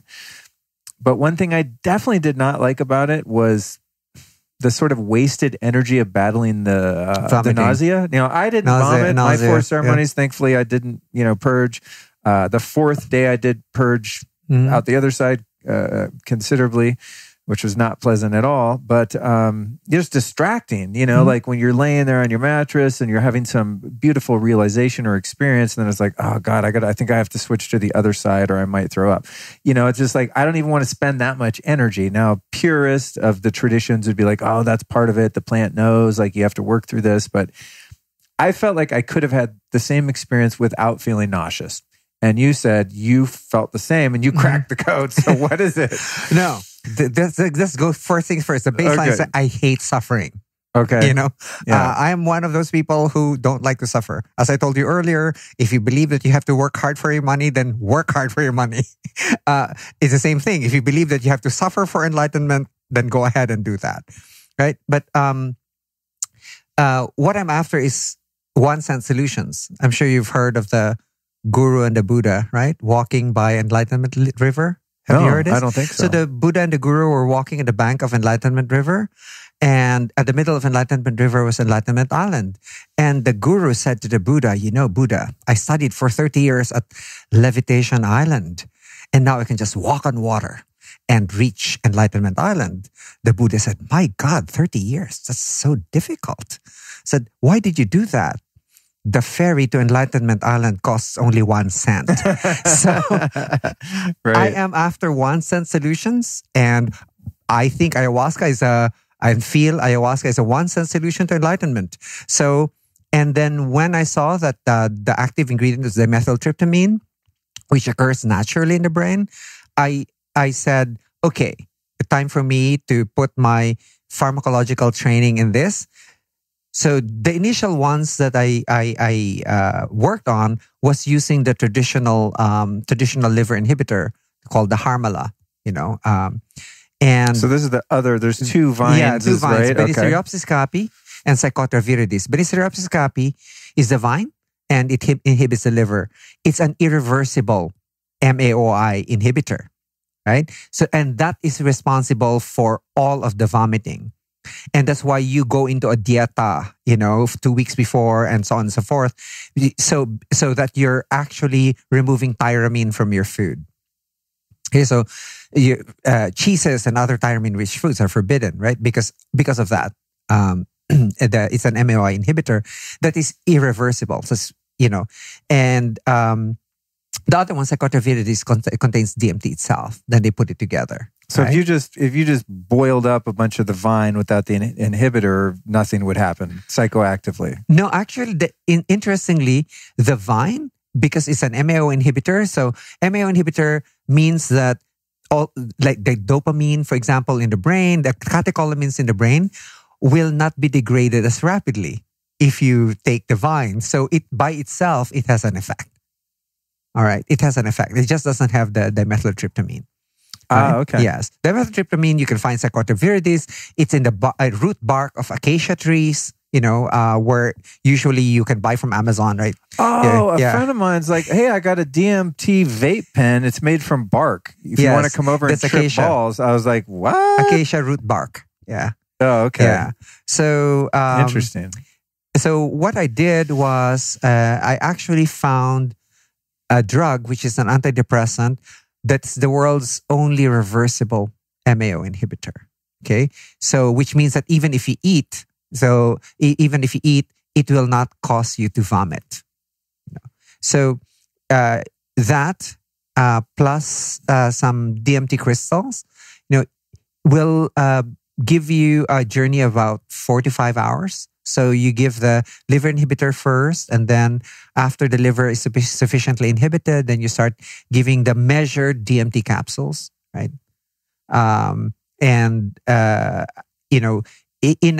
particular protocol, in a particular protocol.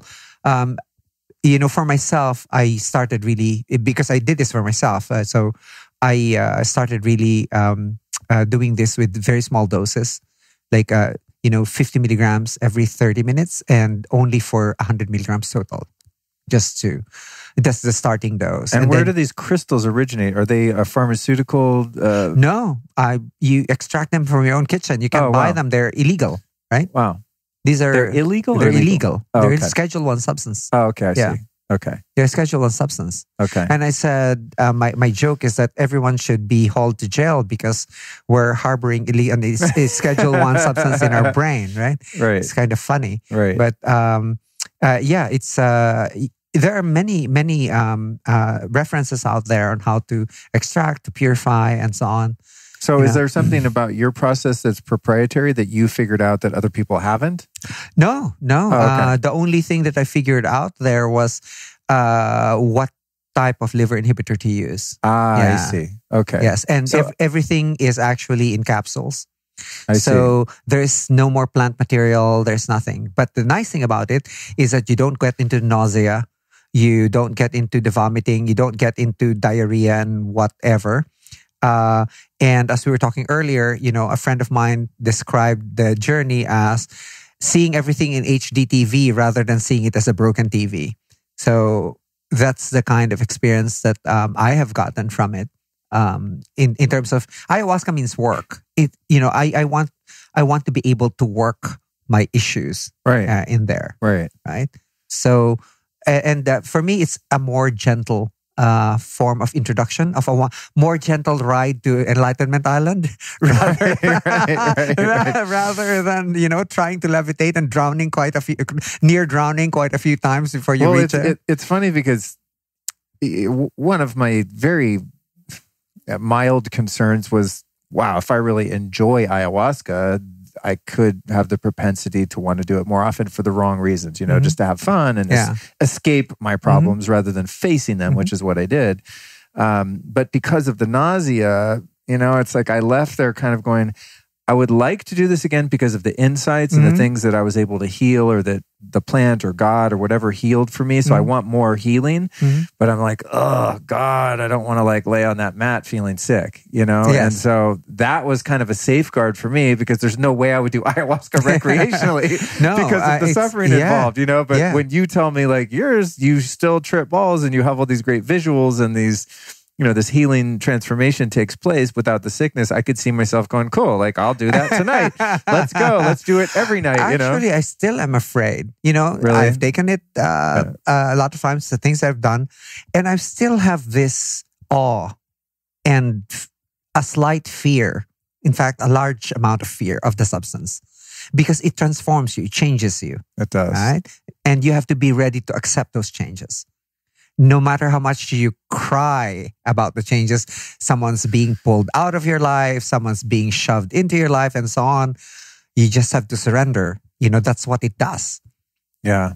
I think that was the big takeaway for me, was surrender. And the more I was able to surrender into the experience, the deeper the experience got, and the more power it had, the more transformation took place, the less resistance I had, which is of course counterintuitive because you think, I want to control the situation to get what I want, the desired outcome. Whereas with the plant medicine, in my experience, it was the more you let go, the more it guides you where it feels it needs to go. And ultimately that serves the highest good for your evolution. Yeah. It's the main lesson, right? It's, people call it ego death. I call it pushing away the ego, or piercing through the veil of what they call in Hindu philosophy, pierce through the veil of illusion, and you see what's really there. Right. Yeah. See, that was what was the weirdest thing for me was having not been intoxicated for so long at the point at which I did ayahuasca, as it started to come on. I mean, and I always am honest about this. It was super fun. I was like, this is amazing. I'm high as shit. That was my first thought. It was just like, whoa, yes. I always liked this feeling, it's a familiar territory for me. But at the same time, I felt extremely sober, because the addictive thoughts and all the thought patterns and even the body and the ego personality and what people think or what I think of them, all the opinions, all the shit was sort of pushed to the side. And there I was just in complete pure consciousness, which I think is about as sober as you can get. Yes. Because when you're so encumbered by the personality and the thoughts and all the things that make us the human meat suit kind of person that we are, when all that is sort of pushed aside, as you said, that veil is pierced or lifted, you're in a place of the utmost sobriety. It's the strangest paradox, I think, that I've experienced in that way. And I think there's so much more work to be done on that level. I want to know, in your experience, did you ever have anything with the pharmahuasca where I don't know how to say this without sounding crazy, but I am kind of crazy, so I'm just going to say it. But it was as if there was a visitation happening, and it was very kind of ET-like, but no little green men. It was very mechanistic, very like the visuals were very mechanical. Things were click, click, click, click, click, click. Everything was right angles. There was no organic matter at all. It was all like geometric lights. But it wasn't like a video game because there was a consciousness behind it, and it knew what to do to me and for me and with me. And I was kind of communicating with it in a nonverbal feeling way. And it was doing this sort of very mechanical adjustment on my body, on my psyche. And then at a certain point, the different things happen different nights. Those of you listening, I did a 3-part series podcast, a trilogy called Welcome to the Jungle, my ayahuasca experience at Rhythmia. So if you want more, go back and listen to that.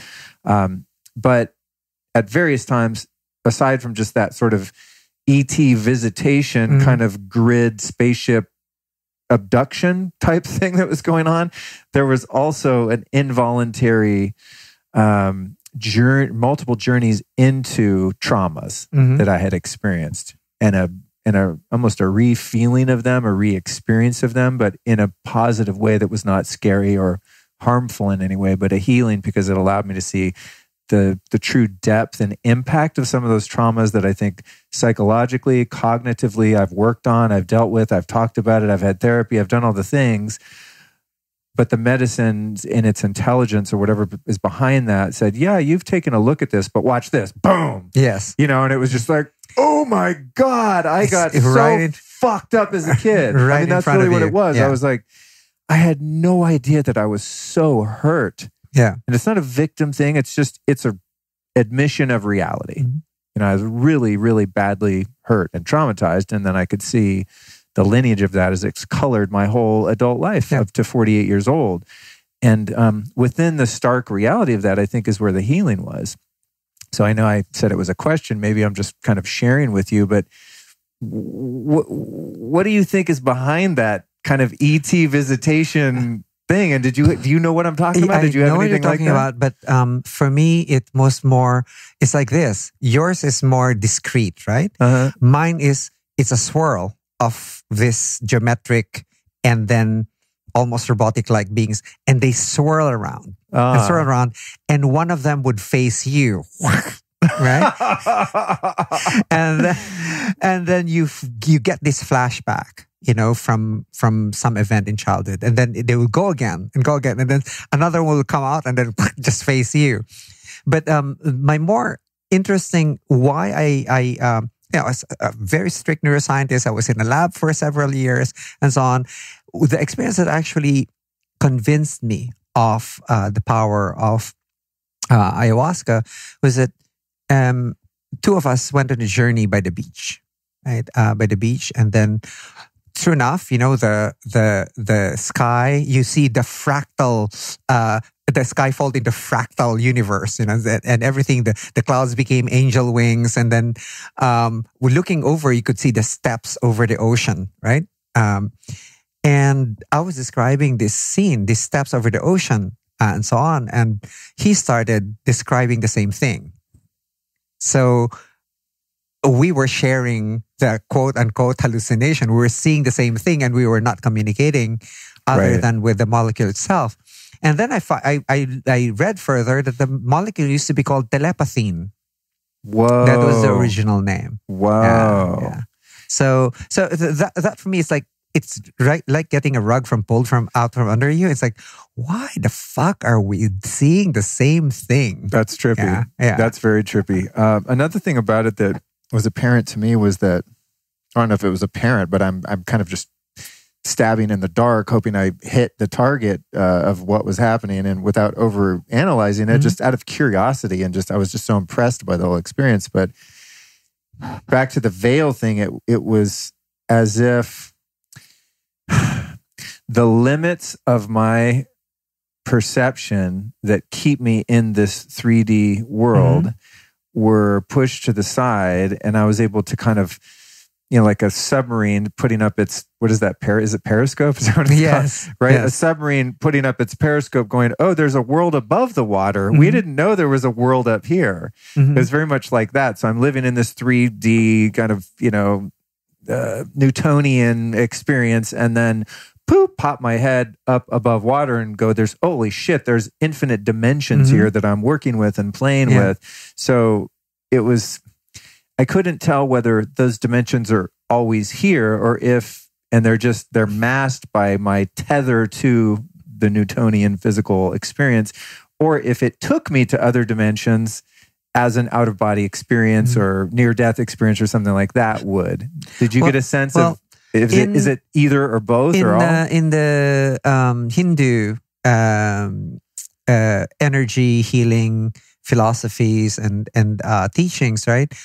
They have the centers of energy called chakras, and it's supposed to open up your crown chakra or the Sahasrara chakra, and exposes all the other dimensions to you.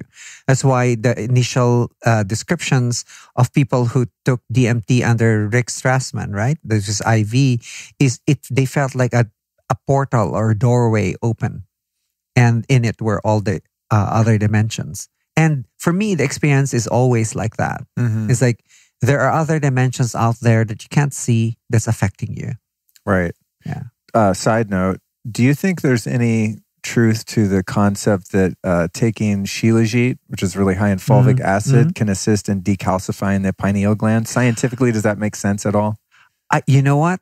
Since I cannot quantify or measure what's in Shilajit, I know that Shilajit is also used to raise testosterone levels. But really? Oh, damn. Because I take it every day in my coffee. My body likes it. Well, it's zinc rich. So, right? Interesting. You need zinc for testosterone production. Interesting. Okay. Because that's one of these sort of new agey things people say. But they're usually the people selling you Shilajit. So I'm like, how do you really prove that? It's the old mineral combination for testosterone boosting, right?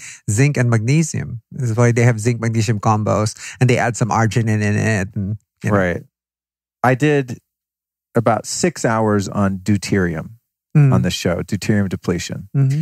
And then I had my levels tested, and then I went on maybe a 2 to 3 month exclusive diet of real deuterium depleted water. There's a lot of hogwash being marketed now, which they're calling water deuterium depleted, but it's really just like my spring water, about 135 parts per million, which is not depleted. It's just lower than like seawater or your average tap water, which would be around 155. And correct me if I'm wrong. The idea with the deuterium thing is that when we have too much deuterium in our body, it damages the nanomotors in the mitochondria, which produce ATP. So your cellular energy is thereby depleted because your body's just too bogged down by deuterium. And the idea is that evolutionarily, we wouldn't have ever picked up so much deuterium from the environment because we're living as hunter-gatherer people and we're moving around and we had the ability to burn fat and to deplete our own deuterium without having to drink some special water. Now, I felt a marked increase in energy when I took my levels down from like 146 to I think I ended up at 123 or so. Mm-hmm. And I definitely felt like more energetic and just kind of more clear. And I mentioned this to Dave Asprey when I was on Bulletproof Radio, and he was like, the whole deuterium thing, I think it's all bullshit. He said, I don't think that has really any meaningful impact on mitochondrial function. I didn't even put it in my mitochondria book because I just thought it was basically worthless junk science or something. I was like, God, I interviewed 2 brilliant PhDs for 6 hours about it. I was very convinced. Now, of course, they sell depleted water, so, you have to acknowledge that. I'm honestly, but what's your take on the relevance of deuterium and depleting it and from a mitochondrial perspective? Dom D'Agostino, right? Yeah. Big keto guy. Well, I also invited him to speak at a few events, and we got into talking about deuterium depleted water, and he pointed me to this article that says that the mitochondria actually depletes its own deuterium. It has a mechanism. The water that it uses, in other words, the water that's used inside the mitochondria is actually deuterium depleted water. So it's true. The body has its own mechanisms for deuterium, for making its own deuterium depleted water.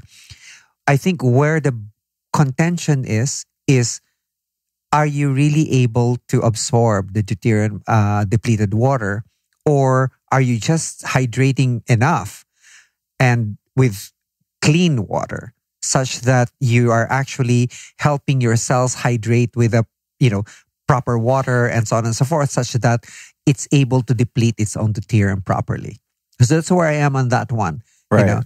It's not exactly hogwash. It may be doing something because you're providing some water that the body may be using in order to increase its deuterium depleting capacity. It's not the water. I suspect, personally, it's not the water itself. Right. Well, what you're describing is what was indicated by Dr. Boros, who's one of the 2, I guess he's a scientist. He's a professor at UCLA. And his point of view was that your body does naturally deplete it if you're at optimum health, like we would have evolutionarily speaking. But because the body becomes so abundant in deuterium that you lose the energy to do it on your own. And so it just keeps compounding throughout your lifetime. And unless you can get your levels under 130 parts per million, then you can't deplete it on your own anymore. But if you get below that threshold, then if you're eating, a high-fat diet, keto, et cetera, and not, eating tons of fruit and high deuterium foods like processed grains and things that are just loaded with deuterium, that your body then kicks into gear and it can deplete it. And then you produce, like, as you said, your mitochondria produce this metabolic water or exclusion zone water, and then you're good. But there's this threshold that you have to get under. Does that make sense? Yeah, he makes sense to me, but even the mitochondrial function naturally decline with age, right? So when you're about your mid-40s, you're about at the tipping point for aging according to the mitochondrial theory of aging, right? And that can be attributable to deuterium accumulation or something else. But on the whole, when I look at it, is what are the things that you can actually do in order to improve your mitochondrial biogenesis, improve its function, and so on? And, I'm not discounting deuterium depleted water. It may be one of them. Right. Right? Or something else might work for you and not deuterium depleted water. But what is interesting is that they found a way to quantify, that. And what I'd like to see is probably a quantification of how much ATP is actually being produced versus the deuterium depletion. Right. So test your ATP production capacity while you're still really heavy in deuterium, and then do a depletion protocol, and then test the function of your mitochondria and how much ATP they're producing post depletion. Yeah, you can do that now. Right? You can test mitochondrial how much ATP the mitochondria is producing. That's cool, because I thought of that too. Because when Dave Asprey he didn't corner me, but he's like, I don't know, do you feel different? Kind of caught me off guard, and I thought, I don't know, did I just buy a bunch of this water for no reason? I was sort of second guessing. I thought, I think I have more energy, but placebo is so powerful, you don't really know. How much was I just buying into the whole deuterium story, and how much did I really feel like I had more energy? And I believe that I did and that I do after that process. But I also am a big fan of lab results too, and seeing like I was satisfied just to see, okay, I was at 146, a couple months later I was at 123. I'm like, awesome. And that's testing breath and saliva. They do it two ways. That's why I'm a big fan of what I call measured wellness, right? It's very hard to go to illness medicine doctor. It's like, oh, I took this and I felt so fantastic. But when they see the results and you present it to them, oh, you can't argue with that, right? There's an actual objective measure of what you just did. And that's how you change the perspective of illness medicine, right? Yeah, that's how you get them to work with you. It's like, before, the patients that I used to get were these very basic patients for which they already done everything, and I was the last resort, right? That was 10 years ago. Now it's like, oh, why don't we manage this with Dr. Ted or with my trainees? Why don't we manage this? Because someone's got to keep the cells healthy while you're on chemotherapy, for example, right? And that's why you measure. You measure, if even chemotherapy can raise your deuterium levels very, very rapidly. So kind of MRI.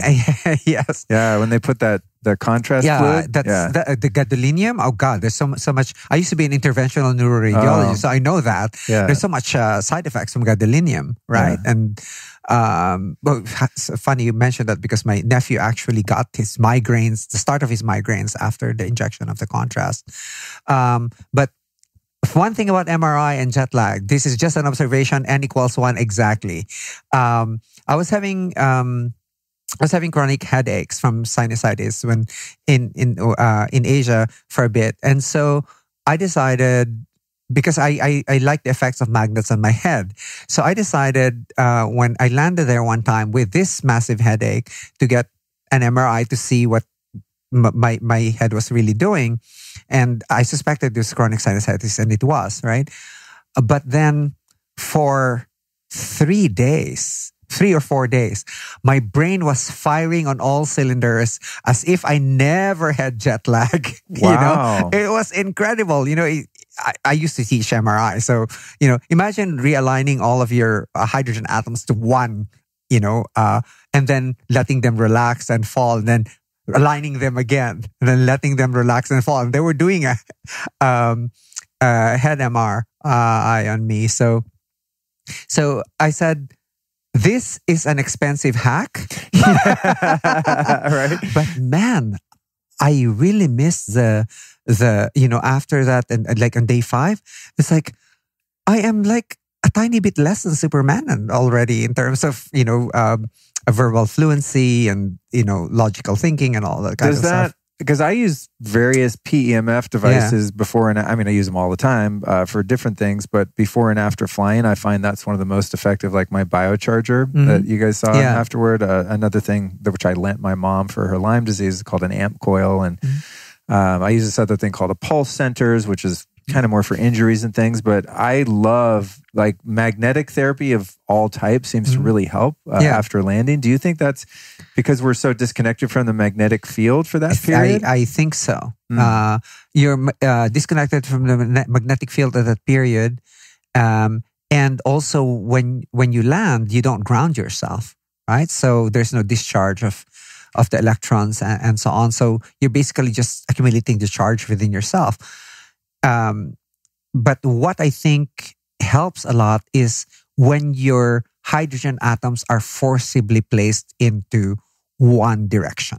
And that's the MRI. Yeah. Which a PEMF is not going to do. No, it's not going to do. It forces it in one direction. This is the only way that you're going to go. Oh. Right? So I think that's the thing. That's the trick that accomplishes that kind of hack. Interesting. Yeah.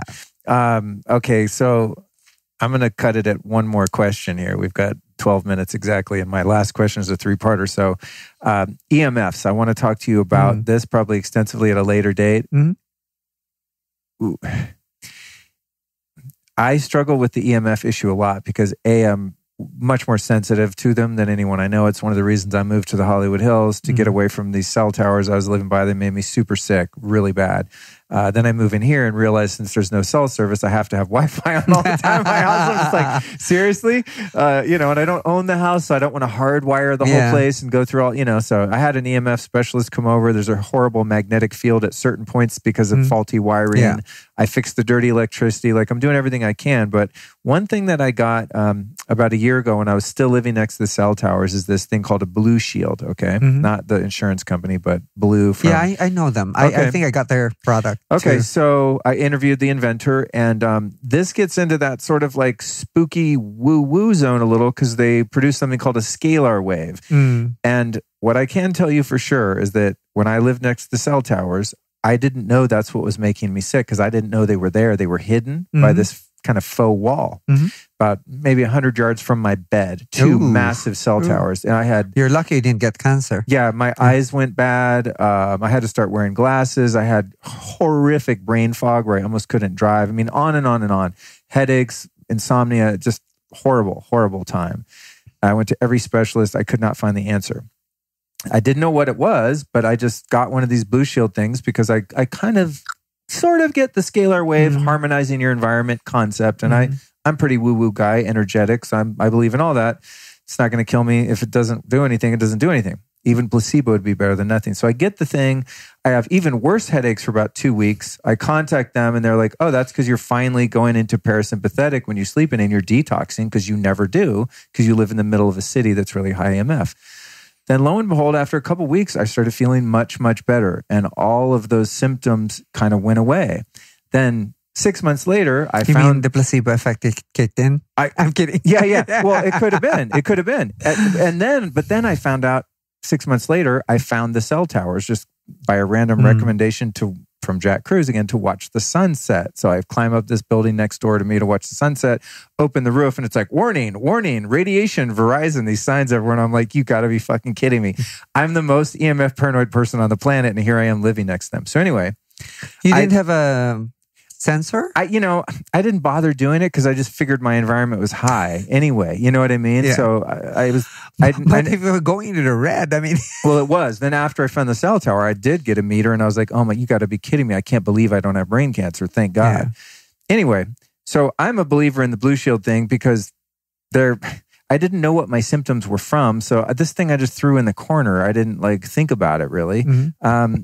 And now I have it on in my house and I have the little pocket model and I travel with it. Do you know anything about any device's ability to harmonize your field or scalar waves or any of that stuff? Because some sciencey people that I've talked to about it are like, oh, that can't work. There's nothing in there. It's just some LED lights. It's fake. And everyone I know, it's helped. And the company, when I asked them about it, they said, well, we have a 1% return rate. So it's got to be helping someone, I mean, what do you think of all that kind of stuff? I was an EMF gadget freak. Oh, okay. I even bought this, it looks like a half of an oxygen tank, and Philippines is like 220 volts, it's 110. And I basically just exploded. I just exploded a light bulb in Spain. I put in my amber light bulb. I'm sitting there with my girlfriend. All of a sudden, boom! Yeah. So lesson learned. Yeah. Actually, my house in DC was built in 1904. It's a very old Victorian, and so I had to do a lot of remediation in terms of the EMF. I started with Stetzer filters. Sure. The dirty electricity. Yeah. So all of my outlets have that because this is like retrofitting, right? I started with those, and then I actually gravitated towards the non-powered ones. The coils and stuff. They're in my windows. Yeah. I have a big post behind me where all the electrical wires of the neighbors are coming in from. Sure. I'm in this historic district. It's very old, and the post is right behind my house. And I measured it, and it's really very high. Right. So like magnetic or electric field. Electric and magnetic. Oh, okay. Both. Yeah. So what I did was I started putting out, first the powered ones like the Blue Shield and stuff. Yeah. And then I started putting in this non-powered ones. They're coils or circles that you can purchase. Like those copper coils and stuff? There's this company out of Canada. They uses biogeometry and for EMF reduction. And they come in cubes, and I have that too. And my best, my best proof, you can call it proof, that it harmonizes things is that I had a schizophrenic come to my house and sat, and he said, "Oh my God." He said, "What did you do to your place? My brain is so quiet here." I said, "I have no voices speaking to me. I have no voices telling me what to do." So I said, "Well, must be working." Right. I have no other proof that it harmonizes other than that. And he always wanted to come to the house because of that, right? Because as soon as he enters the house, boom, his brain quiets down. Well, that's the thing about it is from the, completely scientific, quantifiable place, there's these devices and they don't block, air quotes, they don't block the EMF. Yeah, they just my Blue harmonize, Shield's in here, you can still come in with a meter and pick up tons of Wi-Fi, so it's like, that's what's annoying about it because you can't prove it. The only way to really block is the shielding paint and the shielding fabric and the Faraday cages and all that. Which is, I even have a helmet. I have the cloth one. I have one too. Yeah, I sleep in one, much to the chagrin of my girlfriend. Yeah, she's not a fan, but anyway, I get a healthier brain. All right, dude. Well, we got to get you out of here in a moment. So, one last question in our last couple minutes here. You've taught me so much today. Like I said, we can go on and on forever, and hopefully we will at another point. Who have been 3 teachers or teachings that have taught you or influenced you that you might share with our listeners? Actually, I'm very lucky with mentors. So I'm not looking at historical figures, right? When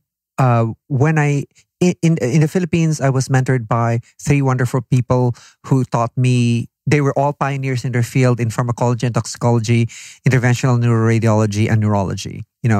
And then they said, "You're causing too much commotion in this country. Time for you to leave." That's a story for another time. And when I came to the United States, I was mentored by the pioneer of medical informatics. He started the whole field. His name is William Yamamoto. When I first entered his lab, he asked me, he said, "Is beauty computable?" And I said, "Yes." "Is consciousness computable?" I said, "Yes." "In this lab, you get to choose only one problem." I should have chosen beauty. I could have gotten rich faster. But what he taught me is that you're a Western trained scientist, meaning you know how to dig down and you know how to analyze or break things into pieces. In this lab, you're going to go laterally, pull things together from various domains of knowledge and synthesize things. He said that's what our research is missing, is the capacity to synthesize.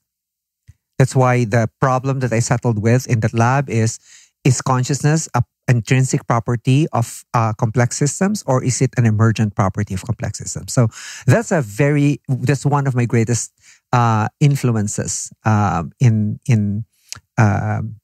the way I think. The second one is a dear friend of mine. He started the whole movement of socially responsible investing in 1984. His name is Wayne Silby. He founded the Calvert Group. And his thing is now not called socially responsible, but called high impact investing, right? And the way he thinks is like this: is that Ted in 2000, I think 2004 or 6, he said, "Ted, come help me invest in China," right? And I said, "Why?" I said, "Can you imagine if each Chinese wanted a car? What would happen to the environment?" And that's the kind of thinking that he infused me with, is that you're a steward of this planet. You're also a part of it, and you should take care of everything else that's in it because we're in it together. The connectedness of everything, right? He's the one who actually 20 years ago told me about ayahuasca, and I didn't mind it until I was able to do it on my own terms, right? Right. But and that's the kind of, for example, when I deal, like, for example, I invest in small companies, right? And when I deal with people, what I learned from him is fairness. Always deal fairly with other people. No matter how much you're tempted because you could get away with it, no, put in the fairness in there. And that's very, very important, right? And the biggest influence for me is not human. I call her Mother Ayahuasca, or Mama Aya as I call her, because essentially pulled out the rug from under me that this is the only reality there is. And basically solidified that this is a consensus reality that we're living in, and there are other realities out there that precede even this reality, right? So I'd like to say to my students and to people I talk to is that we're nothing but a shadow of those worlds. We occur late. Wow. Yeah, we occur late. Wow. So if you have to work on something, you have to work on something up there before you can work on something up here. Like, all of these issues about trauma and everything else, you have to work on it on that level before you can get better here. So there's a lot of that stuff that comes in wordless teaching, right? When you take pharmacologist, or as my friends tease me, Achacoso, because my last name is Achacoso, right? When you do that, you begin the biggest gift that I have received from her is this intense sense of security, right? That everything is all right? And that everything is alive. Everything. I spent one of my birthdays in one of the private island in one of the most beautiful beaches in the world. And I was chest deep in water, and it was just this gratitude. And you could feel the entire, I closed my eyes and you could feel the entire earth vibrating. You could feel the water vibrating, just embracing you, right? You look at the sun, and the sun is like yes, we hear you. You see that aliveness. It infuses everything that you do.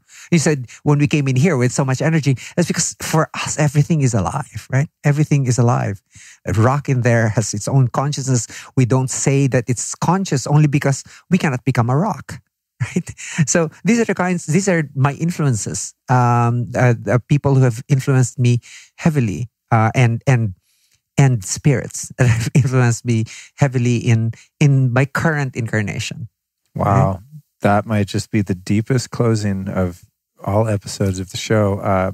If I didn't need these mics for another episode, I would say drop the mic. I don't want to buy new ones. Dude, thank you so much. Thank you. Lastly, where can we find you? Any websites or social media you want to drop? Yes. The blue carnitine is at troscriptions.com. That's TROS. And then like prescriptions. You can take a look at that. That's also prescriptions in Instagram. And then there is my nonprofit, which was just approved as a nonprofit organization this year to teach doctors and health practitioners about health optimization, medicine, and practice. You can access that at homehope.org. Or if you want the longer name, healthoptimizationmedicine.org, but that's a mouthful. So homehope.org. And then my company in the Philippines is biobalanceinstitute.com. Spell that for us. Biobalance. Biobalanceinstitute.com. Okay, cool. Wow. Okay. Thank you so much, dude. Let's get you to LAX so you can stay in balance. Thanks so much for joining me. All right. Thank you. All right, you can take your headgear off now. We're going to come back down to planet Earth. Did I not warn you, or I guess you could say get you stoked that this was going to be a fantastic conversation? I swear to God, this was like, 2 hours and 20, 2:30, something like that. I could not stop talking to him. If he didn't have to get to the airport, we would have talked for 6 hours, I guarantee it. And of course, he's going to be at the Health Optimization Summit. I'm interviewing a bunch of people over there, some of whom have been on the show before, some big names you'll recognize, so you can look forward to that in the coming months. But I might have to sit down with Dr. Ted again, especially if I have a chance to try his pharmacologist. That's going to be another 5-hour episode. But anyway, if you want to win tickets to join me at the Health Optimization Summit, September 14th and 15th, super easy to win, dude and dudettes. All you have to do is go to lukestory.com/London. Or on a US phone, you can just text the word London to the number 44222. I'm going to grab the first few people. I'm going to announce the winner in a couple weeks, and we're going to be hanging out in London. It's as simple as that. Next week's episode was recorded on the island of Majorca in Spain with Rich Lister. It's called Nidra Yoga, the Art of Radical Rest for Deep Healing. It's a fantastic episode. If you don't want to miss next week's show or any show that comes after that, it's super easy. All you have to do is subscribe. Reach down right now, click subscribe on your device or computer, whatever you're listening to my voice on, and that way the future shows will be magically downloaded to you every single damn week. Listen, if you're a fan of the show, there's something you can really do to support me, and that is visit my online store. You know, I'm sure you've heard me plug it. Many of you probably go there already. This is where you can find all of our sponsors and pretty much every cool product or service or device that I use to stay healthy and happy is listed on my store. Now, I don't sell anything. I just link to everything that I believe is truly awesome. So if you go to lukestory.com/store, you're going to save yourself a lot of time trying to figure all of this out yourself. In many cases, you'll save yourself quite a bit of money because I have exclusive discount codes on many of the products there. It's also a great way to support my work and the podcast because some of the brands give me a commission on sales that go through my site, which is amazing. So it's a way for the brands to win. I win, you win. It's one big party over at lukestory.com/store.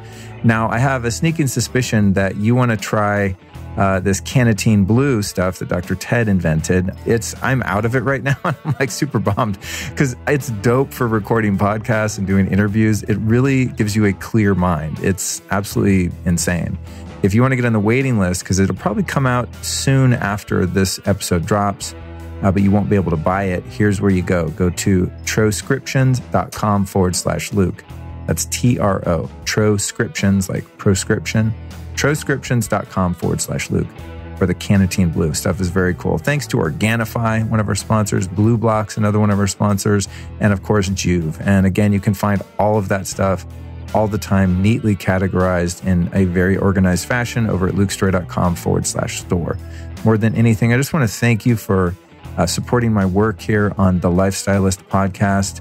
It means a lot that I've got your ears. I get to live my dream. Honestly, talking to someone like Dr. Ted just makes my life incredible. I mean, it's such a gift. And I don't know if I would get to meet someone like Ted if I was just a regular dude. I mean, I am just a regular dude. I just happen to have a microphone and so a few thousand people such as you that listen to what I say into the microphone, at least on a semi-regular basis. So thank you so much for your support and help to spread the word, of course, always by just sharing this episode with a friend that you think might learn something or be so inspired.